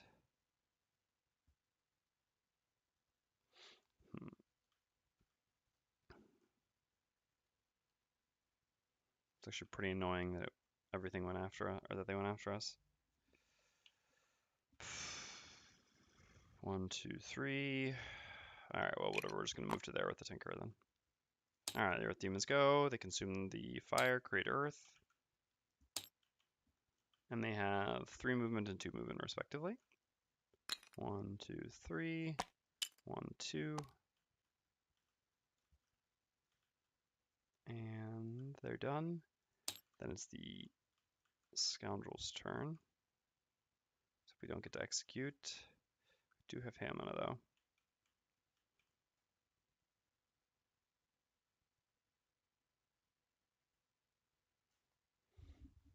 There's not really any way we can. I guess we just move over to here and we can execute this one for the Mindthief. Sure. So we'll use backstab. Let's move 6. 1, 2, 3 to there. And then we'll gain 1 experience and execute this.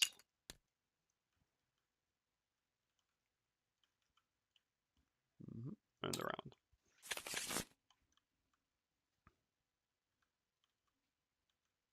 Okay.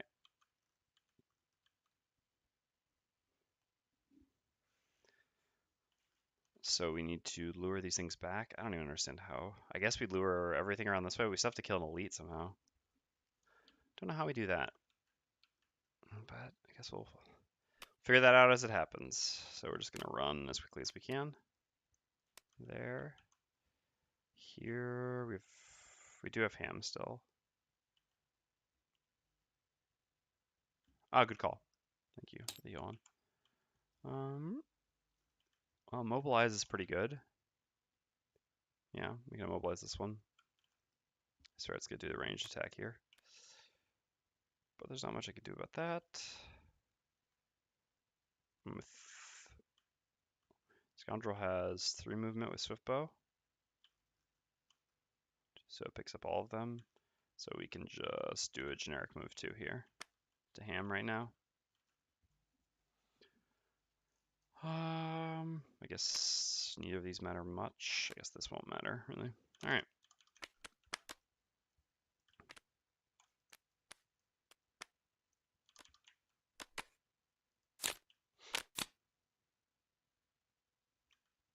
Wow, not +1 movement, now that it actually didn't matter for once. Crazy. Ah, and the Earth Demon's not moving out of the door. That's also kind of annoying. All right. Well, first up is the Mindthief. So we're going to gain 1 experience and create ice and do an attack 2, range 4, immobilize, targeting the elite. +2, so well, ice anyway. So 4, 5, so 2 damage down to 17. Is the poison. And then we're going to use the bottom of Fearsome Blade as a generic move 2, going to here. And we're going to use a Slice of Ham to get that back.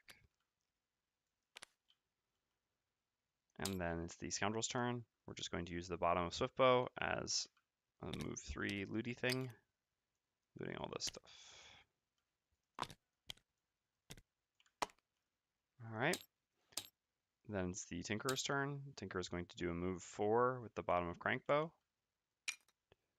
4 to there. I'm not gonna throw this away for experience because I do want to try to make my way, or last long enough to make my way around and get the money. Get that money. All right, and they're all done. So the Scoundrel needs to take a long rest. The Tinkerer needs to keep moving for now. So short rest. Really? Okay. I mean, that was one of the best things we could have. I mean, technically anyone can get exhausted. Oh. Gotcha. Do we even have the rules for escape yet?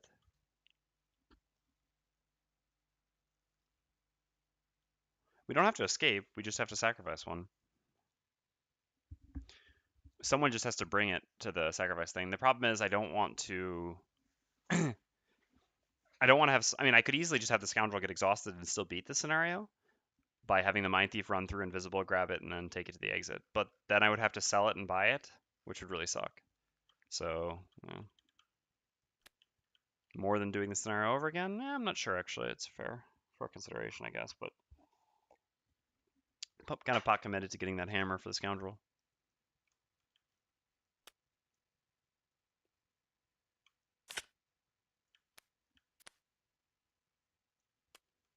But if the Scoundrel got exhausted... on the exit, I mean, down here it wouldn't change anything. And if the Scoundrel brought the hammer to there, I mean, the artifacts there, we would win. So either case, it wouldn't matter. All right, so stun the elite there and keep running.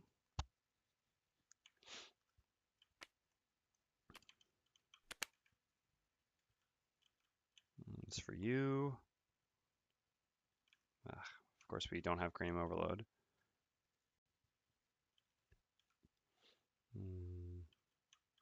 Guess a move 3 is fine. It doesn't really change anything whether we do when we do the move 3 and when we, I guess the move 3 creates ice, which we might be able to use later. So I guess for now we'll do the move 2, and then we can do the move 3 afterwards. Okay.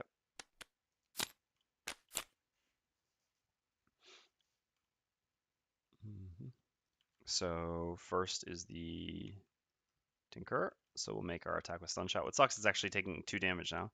Of course, now that it doesn't matter anymore, they stop moving. It's just so crazy. The deck is sentient on TTS. There's no doubt about it. All right, so we attack this with Stun Shot. Yeah, it does no damage. That doesn't really matter. The stun is actually actively bad here, but the wound is good. And obviously, even though it would... No, they didn't have suffer 1 damage last turn. They were target all adjacent enemies. Alright. Was it one before that they were supposed to suffer 1? I think they have suffered that. Actually, I'm not sure. I might have missed that.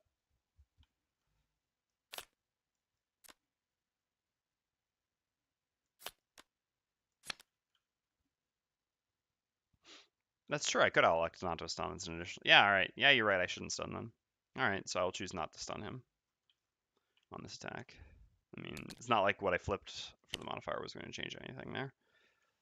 So we're going to do move 4 with Ink Bomb. 1, 2, 3, 4. Technically, I guess stunning would allow us to be 1 closer, but that doesn't really matter. I'd rather get the 2 extra damage so that the door up there can open at some point. Alright. So we are there. And then we have the Mindthief, who performs just a generic move 2. 2. Then the Flame Demons go. -1 movement, so 3. 2, 2, 3.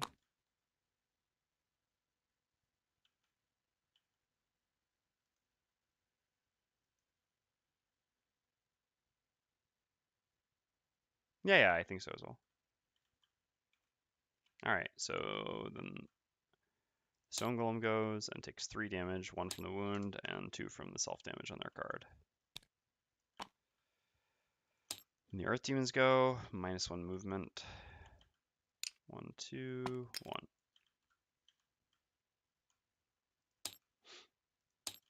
And Scoundrel takes her long rest.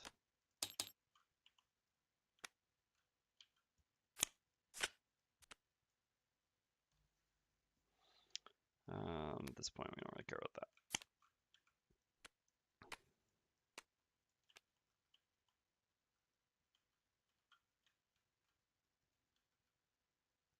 Alright, so Mindthief goes to pick up a coin.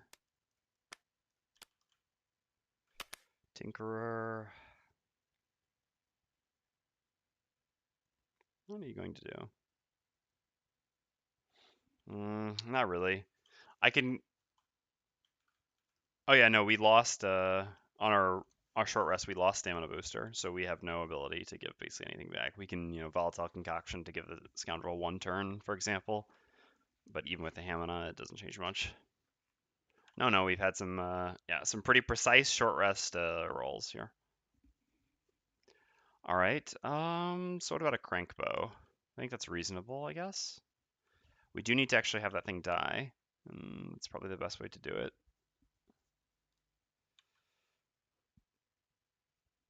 So sure, let's fire off a... Oh, but then we lose their move 4. No, we can't do that. So how about instead we place a trap down, which will maybe pull something into in the future? I don't know, we're just kind of grasping at straws here, but I think that's fine. And a move 4. Yeah, after the Mindthief, we'll be fine there to go there. Ooh, late initiative though. Well, if we get hit, we get hit. Okay. Oh yeah, Scoundrel actually has a turn. So it's gonna be move 6. It doesn't actually make it to a coin. That's really annoying. But I guess we can set ourselves up here to then, yeah, to swift bow some things.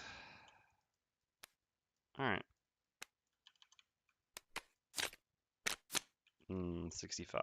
Oh well. We have to lose a card. Yeah, probably, because they'll flip a +1 again. Which barely seems possible, but... Alright. Scoundrel first, move 6, and then backstab. 1, 2, 3, 4, 5, 6 to there. Mindthief's next. Gain 1 experience, create an ice, using the bottom of Dark Frenzy as a move 3. Go here.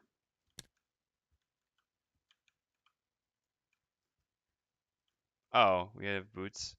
Maybe summon. Well, summoning wouldn't do much, I think. Alright, we forgot to use our hand, by the way. Getting back, it doesn't really matter. I mean, the summon would attack this. Well, that's a fair point, I guess. Yeah, it's better than not doing it, I suppose. 1, 2, 3. We were here, right? Yeah, because we were through away. Yeah, you're right. There's no reason not to do it. I was thinking its attacks wouldn't do anything, but no, they actually will because it's poisoned, so that's a good idea. We can't place it there, though. We need to place it here. Boots, there's no reason, because like I said, here with Swiftbow, we'll pick up both of these, so we can just save the boots for after. We can even Swiftbow with 1, 2, 3, 4, 5, like that, or whatever. Next turn if we want to pick up all the coins. Oh, whoops, you're right, I can't bring back backstab. It doesn't really matter. Whichever card I bring back is just for a top action. Good call, though. It doesn't matter, but good call. I missed that. I was just being a little bit careless here. Alright, so the Mindthief is gone as well. So then the Flame Demons go. They have 4 movement. 2, 3, 4. 2, 3, 4. Alright, then the Stone Golem goes, takes 1 damage from its wound. Has 3 movement, right, on the elite? Yes. 1, 2, 3. Attacks for 7 on the Tinker. Wow, we survive. Okay. For 6. Tinker's turn.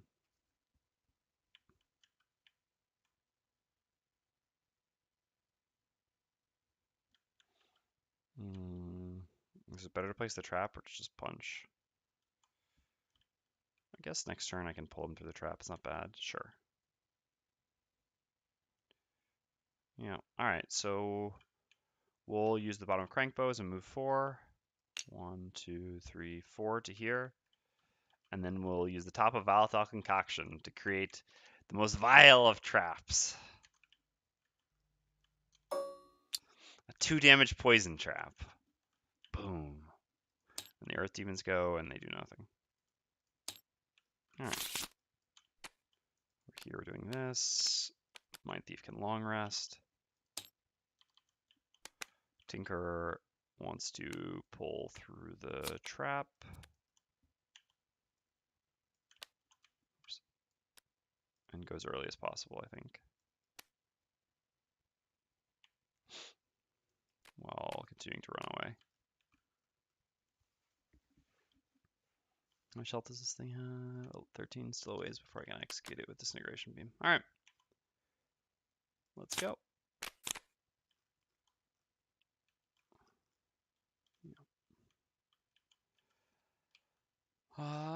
Alright, so first is the summon. We go here. Attacks for 3 against the Stone Golem. 4, so 1 damage. Big damage. Okay, and then we use Swiftbow plus Boots to do move 5. 1, 2, 3, 4, 5, looting every hex we move into. Yeah, Boots of Striding are pretty good on this thing, or Scoundrel. Pretty good indeed. At least we'll have this. We can cry ourselves to sleep at night, rolling on our piles of coins. So, how much range does this have, actually? I'm just going to kill the summon, right? That's unfortunate. 2, 3, 1, 2, 3, 4. No, stops there. Attacks the summon. Okay. Doesn't actually kill the summon. Interesting. Interesting. All right, so the regular has 4 movement. Unfortunately, summon does now die. 1, 2, 3, 4. This is going to be the first test, Fred. Nope. Skeleton or Falcon, dead here. Okay. Next up is the Tinkerer. So we're going to do a... Oh, wait. We had the Tinkerer go before the Flame Demons. Oh, no. Oh, yeah, because we were pulling. Yeah, no, sorry. I was just thinking the last thing. Had the victory glow red. I imagine you did. But again, this is just another example. It would have taken a -2 here to, like, 1 out of 20 cards in their deck would have yielded the situation, which is just so rare, I think. I think it's definitely more common that the movement and flying matters. Because even at a -1, it still die. I mean, the skeleton would still die. And at a miss, neither dies. I agree, 5% is so likely. All right. So yes, we're gonna use Hook Gun to hit the Stone Golem. It's not even actually worth it. Well, I mean, I guess we can still attack it. Because otherwise, I just got +1 move again. Discard again. All right. Well, anyway, attack 2, targeting a Stone Golem. Not pulling. +2. All right. So 4, 1 for the poison. So 5. Oops. 6, 5. So -3. So 2. Down to 10. And then we use just the bottom of Auto Turret as a generic move too. Then the Stone Golem goes and has 4 movement. 1, 2, 3, 4. Now the trap did something. Actually slowed it down. And the Earth Golems have 3 and 2 respectively. 1, 1, 2. Oh, I can't run any further. Alright, heal 2 on the Mindthief. We'll bring this back. So we've got a ham slice. Oh yes, good call, damage for the wound. Thank you.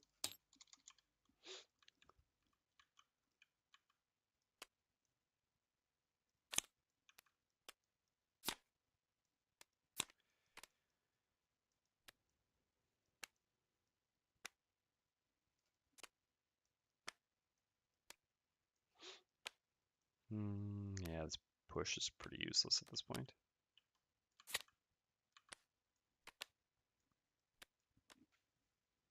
Alright, hostile takeover, immobilize that where it is, and do what else?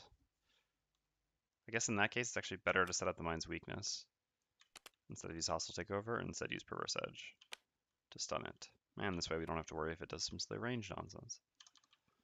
Okay, as for the Tinkerer, the Tinker can also disarm it, but I guess the Tinker can also just heal. So we can do Enhancement Field as an attack, and do a little bottom healing. I guess we also just want to keep moving, so either way, we'll use that card for something. And then the Scoundrel will do a long rest. Right, let's go. Why aren't you doing any of your self-damage now? Why are you getting -1 movement now? God.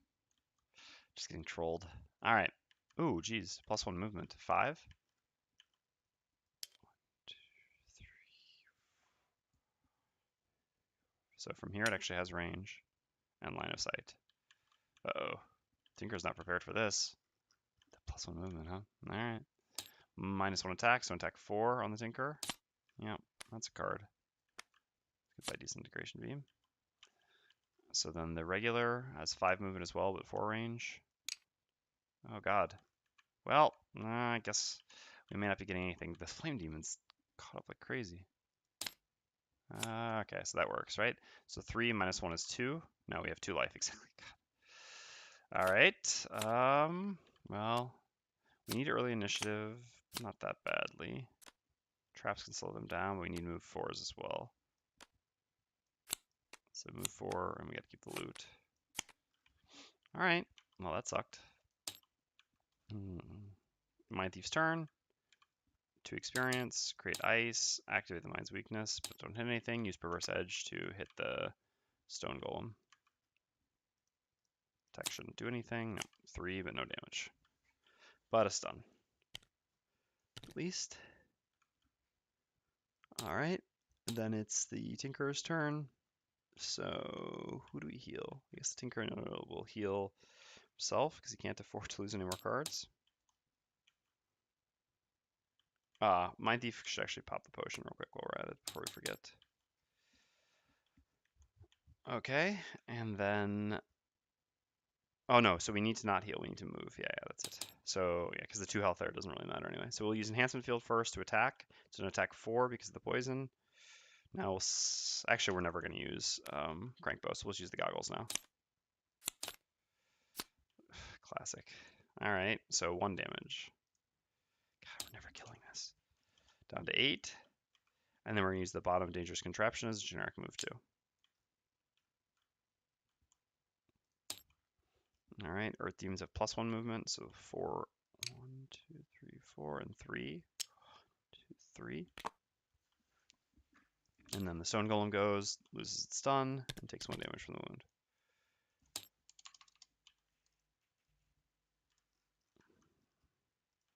And the Scoundrel does a long rest. Refreshing Boots, healing for 2, and choosing a card to lose.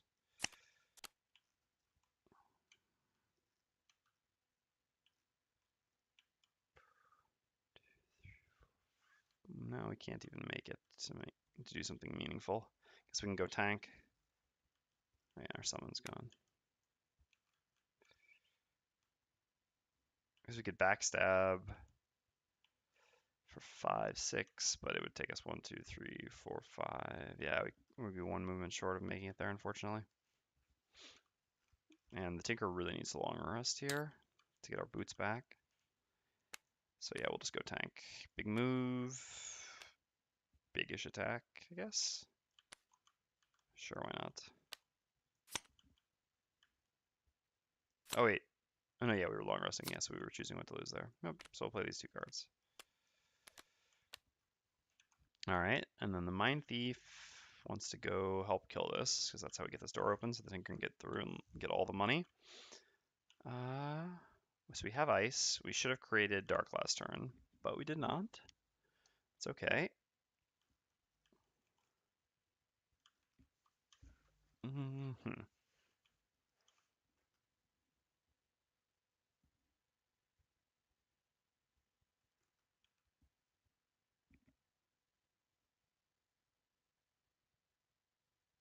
Tink was the last to go?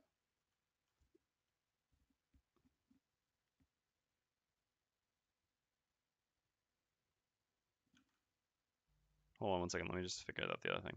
Yeah, you're right. So actually we can do this. There was no new information since the Tinker, because this was a long rest. We haven't had any short rest, so yeah. Yeah, exactly. Like Isio said. So we can actually use the minor potion to create dark. So we'll have a dark as well. Thank you, Isio. Is it worth gambling the Mindthief to be the first? What do you mean gambling him to be the first? I don't want the Mindthief to be focused, if that's what you mean. But the Scoundrel will have 6 initiative, which we can't beat.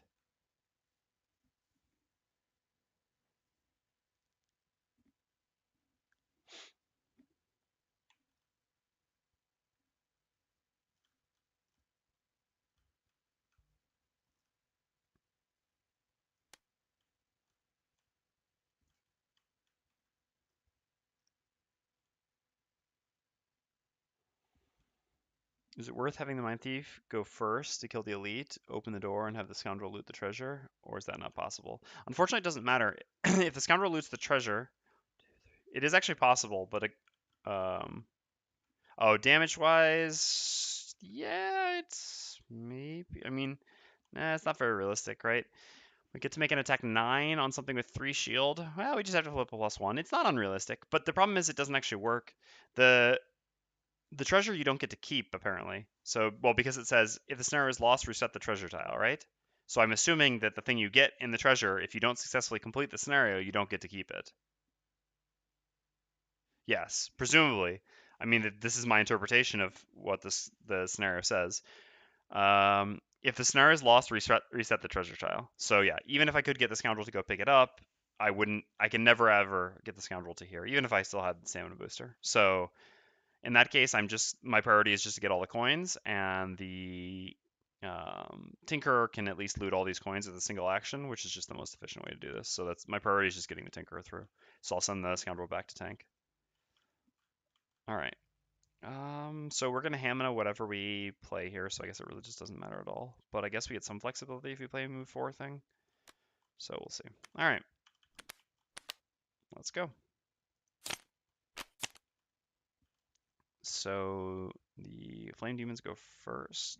No, you sons of mother-loving. The player holding the items exhausted, the scenario has failed. If the scenario has failed, the items are returned to the treasure tile, and you can loot it again on the next attempt. Gotcha. Yep. All right. So anyway, Scoundrels first. We have a move 6 with Backstab. 1, 2, 3, 4, 5, 6, 7, 6.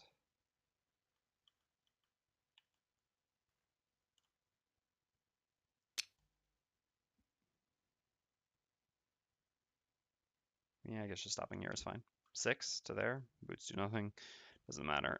And then we'll use Swift Bow to make an attack 3, so really an attack 4 with disadvantage. So we have nothing else to attack with, unfortunately. Alright. No, that's fine. So it gets 1 damage. It's down to 6. Ugh, God, them stealing my fire is so annoying here. I mean, my ice. So they consume the ice, creating fire, move -1, so 3. 1,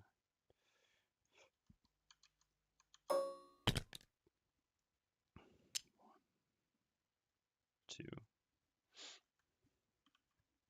Okay. Then the Mindthief goes. So we're going to do generic move 2 at the bottom of feedback loop. 1, 2 to here. We'll use our last piece of ham to recover that. And then we'll use the top of Dark Frenzy. We can only consume dark because our ice was taken. So this gives us an attack 4 plus the Mind's weakness. So we get an attack 6 plus 1 from the poison. So an attack 7 targeting the Stone Golem. 8. So just 3. Alright, so just 5. Puts it down to 1. So, well, it'll die. I guess it's fine in the end. Alright, and the Earth Demons go. +1 movement again, huh? 1, 2, 3, 4. 1, 2, 3. Okay, Stone Golem goes and dies.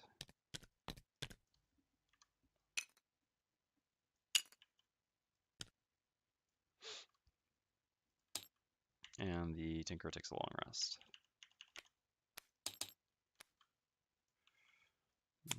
Oops. Yeah, we don't care about that at all. The summon can theoretically tank, and everything else is move 4s or our looting card.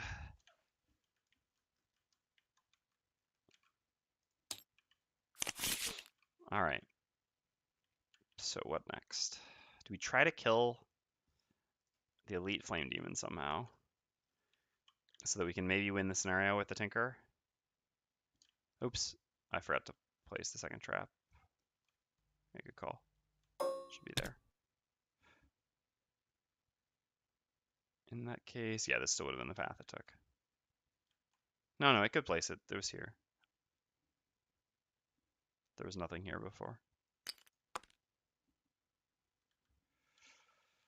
All right, and then this is gone. I just wasn't paying enough attention.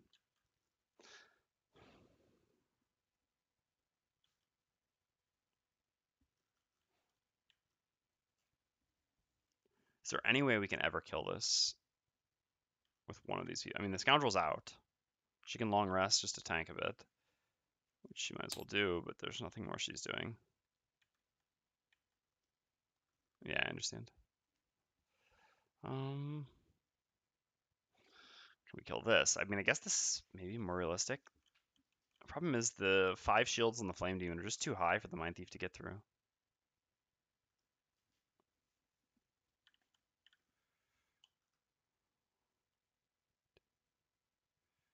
So I guess we just go try to kill this.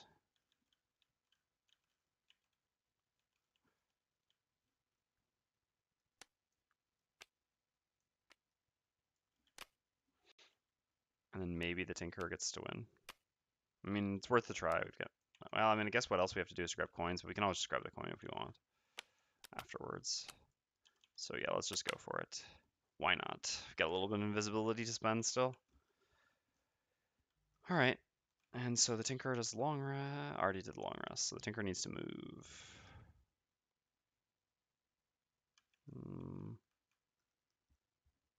No, not worth using any attacks or anything. We'll need a little longevity if we're going to potentially make it. Early initiative is actually early initiative doesn't matter at all now. Nothing we play really matters now, except we just have to keep this aside. I guess whatever, just play some cards. All right. Oops, they weren't supposed to, but there are none left anyway, so it doesn't really matter. All right, well, they're not attacking. That's good. They, however, are attacking.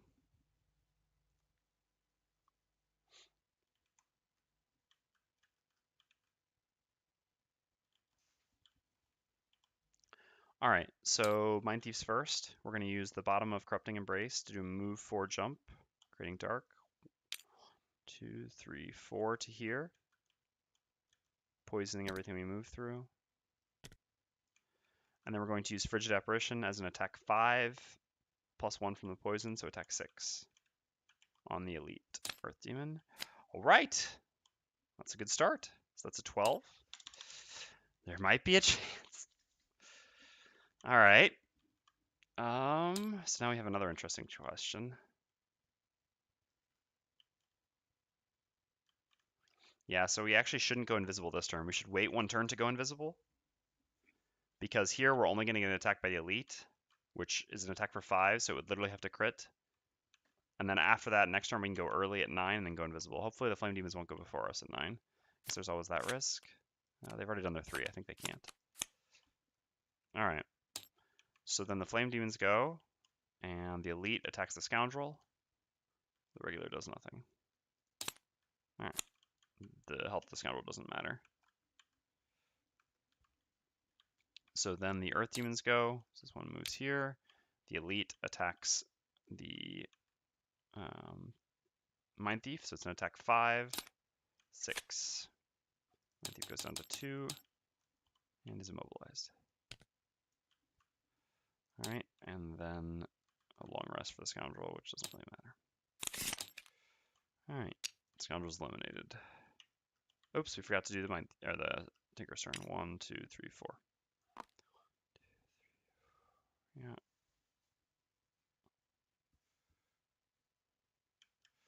We'll see. Shall see. All right, well, anyway, we keep our big loot thing aside and we just do some more move 4s.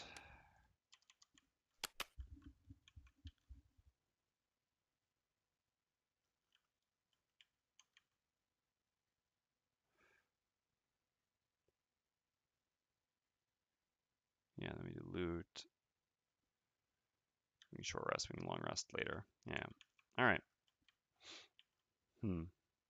Let's count it actually, because this actually matters. Maybe we should have used our boots here. So we move to there, then we short rest. We'll have 4 cards in our hand. 1, 2. I guess we can just go through this. No, we can't go through the trap, can we? We have 4 health, and the traps are 4 damage. Yeah, no, we can't go through the trap. All right. So 1, 2, 3, 4 to here. We play so next turn we have 4 cards in our hand. We play the loot and do nothing. So we have 2 cards in our hand, 1 on our discard. Then we go 1, 2, 3, 4, 5, 6 with boots. 3 cards in our discard. Short rest. 2 cards in our discard. 1, 2, 3 with the movement. That is the one that opens. Yes. And we just have to end their turn to G. Yeah. All right. We should be able to make it then. So we don't need to use we didn't need to use the boots there, and we can play the loot action. All right.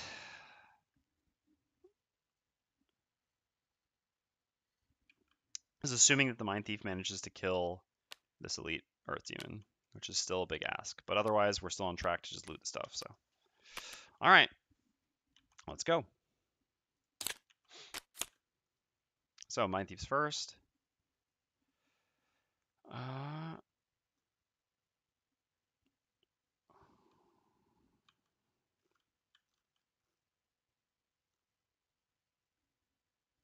Yeah, unfortunately, I can't. I could use the bottom of hostile takeover on something, but there's nothing I could use it on that would actually attack the elite. Interesting. I could actually have it. It would attack this though,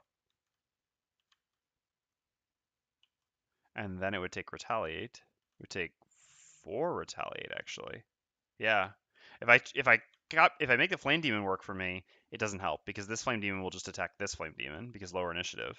But if I make the earth demon behave on my side, it'll actually attack the flame demon and get retaliated. Sucks the Scoundrel doesn't get it, but on the other hand, replaying for just the right item placement isn't even worth it compared to the gold you get from a new scenario with more killable monsters and new treasure. Yeah, I generally agree. All right, well, the top attacks are the same, so no matter what, let's just do the top attack first. So we'll use Feedback Loop as a generic attack 4, plus the target's poison, so an attack 5. 6, 7, and creating ice. Not bad. So 7 puts it down to 8. Yeah, it's worth it then. How many cards do we have left then? Yeah, we have enough. All right, that's easy. Easy choice then. All right, so then we'll use the bottom hostile takeover. So force 1 normal. All right, so we gain 2 experience. Force 1 normal elite enemy within range 3 to perform its turn this round as if its allies were... but no, hold on. Oh, hold on one sec. Oh, because it attacks in a line. You're right. Yeah, I'm an idiot. I hadn't even paid attention to their card. All right, well, we'll figure out. Yeah, okay. So we also need to go invisible no matter what here. And we're no longer immobilized. You are right. So let me see. Because the line attack, there is no fire, so that would be an attack 5. I can give them fire as well, you're right. Not sure if that's better than... What else could I do? I mean, with an element, I can just make a +2 attack. That's +1 in wound, and it is before. Yeah, you're right. That is actually the best thing to do. What's interesting is whether it's actually the best. If I control, but actually, yeah.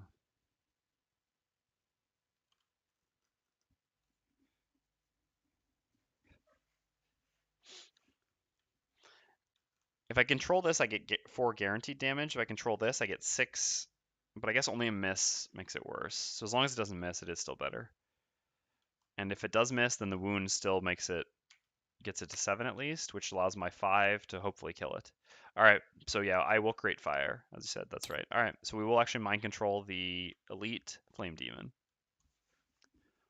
All right, so then we're done. So then it's the Tinkerer's turn, so Tinker performs move 4. 2, 3, 4, in here. Getting this coin.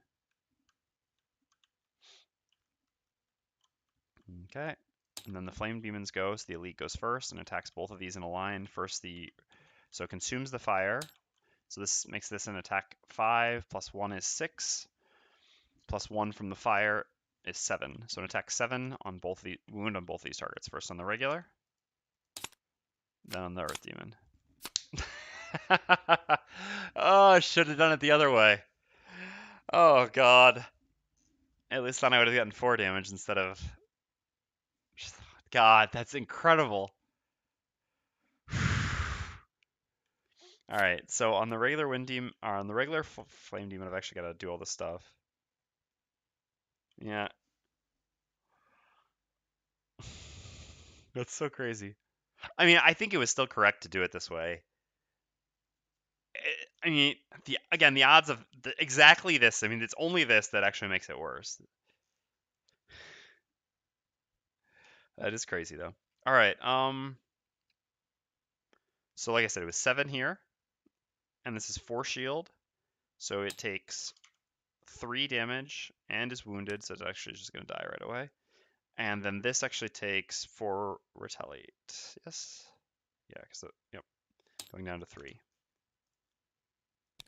All right. And then this takes no damage, but is wounded. Should still be okay, hopefully.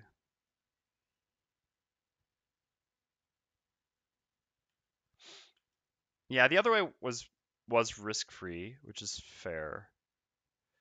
But yeah, the payoff was potentially killing a lot of stuff and then being able to get more coins and stuff like that. I don't know. It's fair that maybe the other one was just better, though. That theoretically it was just safer.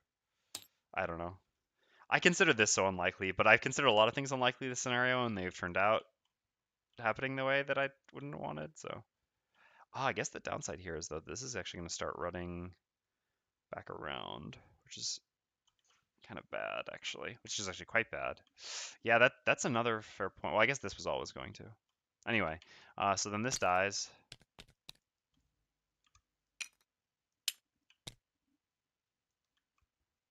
And the Earth Demons go. This takes 1 damage from its wound.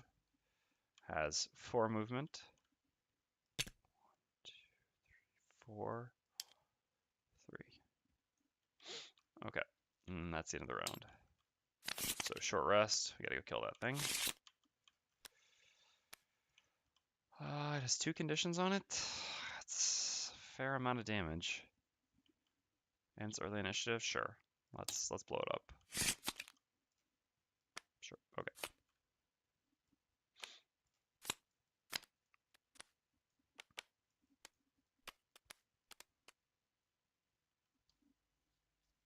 Oh, this was supposed to be lost. Oops.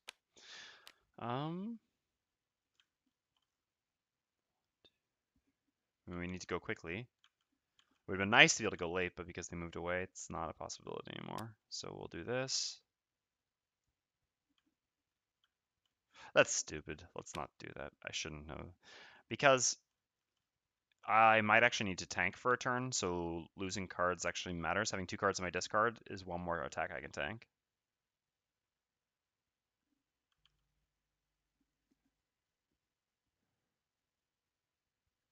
So no matter what, we need to go as early as possible. I guess not as early as possible. We actually need to go at 29. I don't believe Earth Demons can go before this.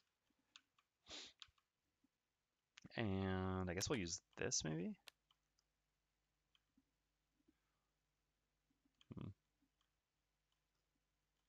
This attack for 5, 6, and then with the wound it should die. Yeah, it should be fine. And going at 29, there's a chance we go after the Flame Demons, so maybe it doesn't hit us. Although then I guess it runs towards the Tinkerer, which is actually what we don't want. So no, we do want to go earlier. We do want to go earlier. In that case, we have to use this. But then I guess we just have to play this as a loss attack, because otherwise we don't actually have enough damage to kill it. All right, let's do it. Oh, so the Tinkerer needs a short rest. Just cannot lose the loot. That's fine. Early initiative is actually a little scary. Should we pay 1? No, we have the loot in our hand. So that's actually the best card that we could have? Yeah, no, alright, let's pay 1 life then. And reroll. Alright, perfect. Well, decoy could do something maybe, but anyway. Alright, so this turn, we do nothing on top. We want to save our best card and just loot on bottom. And then, like I said, the following turn, it's 1, 2, 3, 4, 5, 6, a short rest, and we're in. Okay. Let's do it. No, they're not moving anyway. That's pretty good. So we go first, do a move 4 with this, creating dark. Not that this really matters, but sure. And then we're going to use Submissive Affliction. So, no, sorry, Perverse Edge. So we get attack 3 plus 1 from the poison is 4 plus. Oh yeah, we'll still have 2 in our discard because we can discard Mind's Weakness right after this. We'll be fine. All right, so 3 plus 1 from the poison is 4, plus 2 from Mind's Weakness is 6, plus 2 for each negative condition on the target. 7, 8, 9, 10. So this is an attack 10. And we gain 2 experience because there's 2 conditions on the target. So attack 10. I thought it would be a null too, but this is how TTS taunts me, right? It's like, yeah, you see that time when getting that crit didn't matter at all? Yeah, you liked that, didn't you? Although admittedly this started well because we got a crit. So that was a 20 damage crit. That's dead. What was our battle goal again? Use no items. No, we didn't succeed in that. No one become exhausted. Didn't succeed in that. Reveal a room. Did we kill anything? Did we kill an elite at some point? Yes, we did with the wound. So yeah, we did actually succeed at this. I stopped tracking it because we were going to lose, but... All right.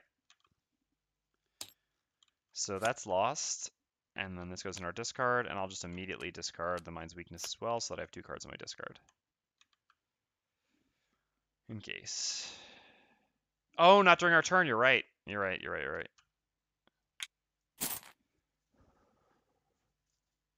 Yeah, other than that.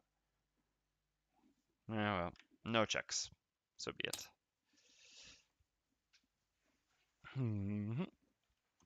So then the Flame Demon goes. Already has range on us. Yeah. So attack at -1. Well, the attack value doesn't really matter. We've got 1 health. Losing a card. Okay. Then the Earth Demon goes, makes a ranged attack on us. Losing a card and immobilized. Then the Tinkerer goes, gains 1 experience, and performs a loot 2 action. I won't grab the stuff from the chest because I'll only worry about that if I actually make it to the end. Alright. So that's lost. That's the end of the round. So we play our 2 cards here. And do our big move. Oh, and this is actually open when that died. Okay, so we'll just take a long... yeah, no, we have to take a long rest. We only have 2 cards. Yep, long rest on the Mindthief, just to maybe tank 1 hit. Tinker does the turn. And here we go. All right, so Tinker is first. We can do a move forward. There's actually no reason to use the boots this turn. 1, 2, 3, 4. It would just put us closer and potentially get attacked or something like that, whereas we can just use the boots next turn, since we're just going to short rest. Okay, the Flame Demon will attack the Mindthief. All right, we lose these 2 cards. It's actually still around. And then the Earth Demon will come here, attack us. Technically still around, although exhausted at the end of the round when we can't long rest. All right, so we're exhausted. Even if, I believe it is correct. I can still lose. I guess I've never had this come up before, but if I am planning on long resting and I lose the 2 cards in my discard, I don't immediately become exhausted, do I, when those 2 cards are gone? You can't long rest if you don't have the 2 cards in there, but assuming I had the 2 cards in there, I could still have initiated the long rest. Yeah, I don't become exhausted like I thought. So the Earth Demon would still come back and attack me, and then I would become, well, his attack doesn't actually exhaust me, but then not being able to long rest would lead to me exhausted. Yep. So then we're gone.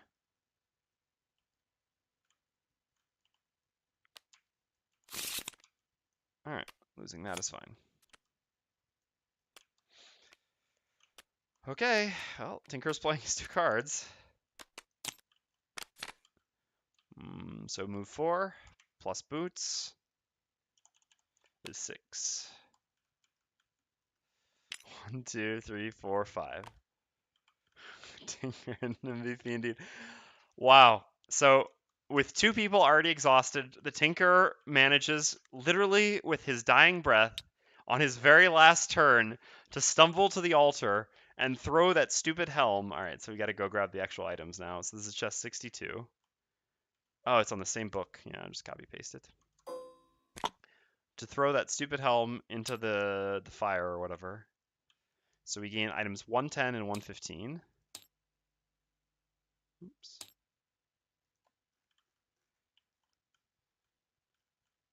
Yeah, well, it is very Lord of the Rings vibes, without a doubt. All right, 110 and 115. And yes, undoubtedly, the Mindthief and the Scoundrel got carried so hard.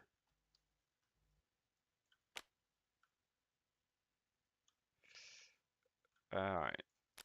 The Tinker would be an appropriate Frodo, too, because no one has any respect for the Tinker, just like no one would think that Frodo could do anything. You'd be like, well, why didn't Gandalf do it? You know?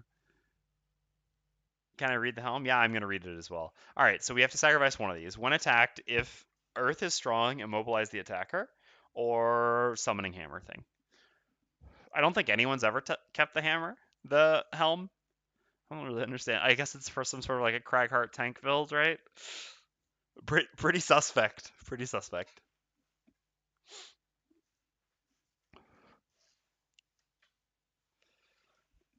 All right, so we sacrifice this hammer, never to be seen again. Oh, sorry, not the hammer, the helm. And we get a hammer, which we'll have to sell when we get back. All right. And we get +1 reputation. Whew. Wow. Even after being so defeatist and making some mistakes, I still... What is the other sacrifice card? It's not sacrificed, it's just the minor stamina potions. I put them up here just in case I would ever need them for something else.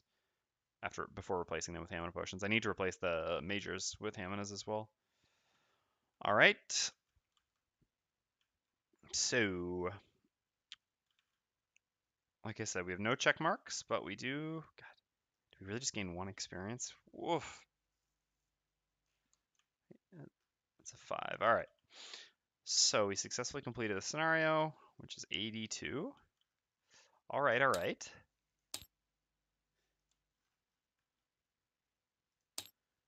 So the Tinker gained 1 experience plus the compulsory 12, so 13 experience. So 290. And gained 28 gold.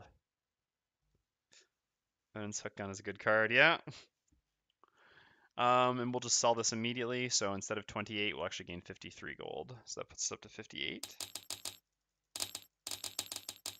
We'll see how we're going to spend that in just a second. All right.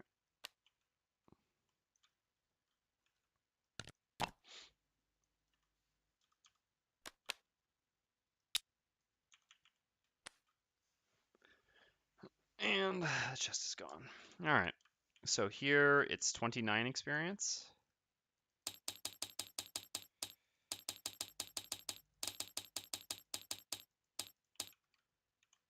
Eight gold. Ah, perfect. We'll be at 37.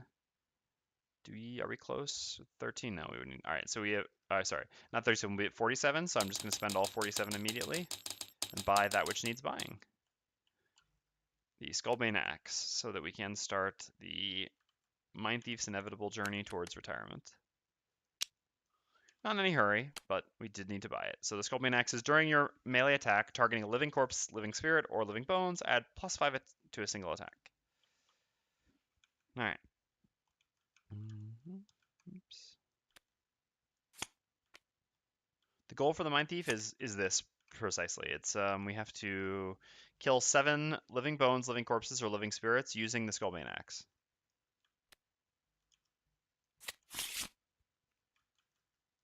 All right, and so here we gain 32 gold for the Scoundrel, which puts us up to 53. But then we're going to buy that hammer, so we're going to go down to 6.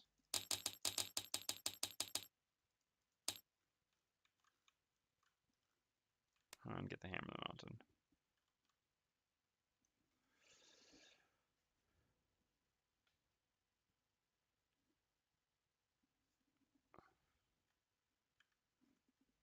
Yeah, you could farm it against a cultist for sure.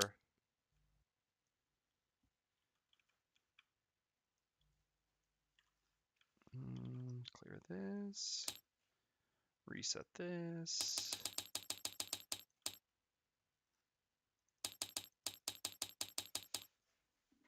And then here, so 5 plus 12, we got 17.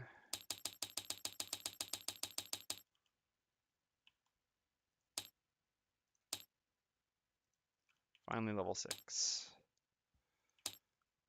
Health goes up, get another perk. Better to ignore negative scenario effects at this point, I think, before we start replacing +0s with +2s. Again, just this way that we can't get destroyed by negative scenario effects. I would say that negative scenario effects are about 1 out of 5 scenarios, but it is an enormous detriment when you have such a small deck. I mean, again, a 12-card deck, and you add 3 curses or 3 -1s. This is really, really bad. So when your deck is so small, I think it's important to do this. Like I've said before in guides, I think people do really over-prioritize the ignore negative scenario effects perk. I don't think it's nearly as good as doing the initial modifications to your deck, but once you have a small deck, if you end up not making a small deck, so if you're someone like the Brute, I don't even think the Brute has it, but I actually generally think it only exists on classes that have small decks, but if you do have a not very small deck, then it's perfectly fine to hold off on this. Actually, the Crycart's a good example for much longer, but if you do have a small deck, yeah, definitely want to get that quickly. All right, so we're level 6. Level 6 choice, not very compelling. So we have +2 to all your attacks targeting enemies with poison. Unfortunately, it's a persistent loss, which kind of wants to be played in the beginning of the scenario.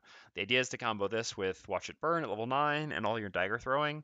The problem, of course, with this build is quite simply that you have to play 2 persistent losses very early in the scenario as a Scoundrel, which is very, very difficult to get away with.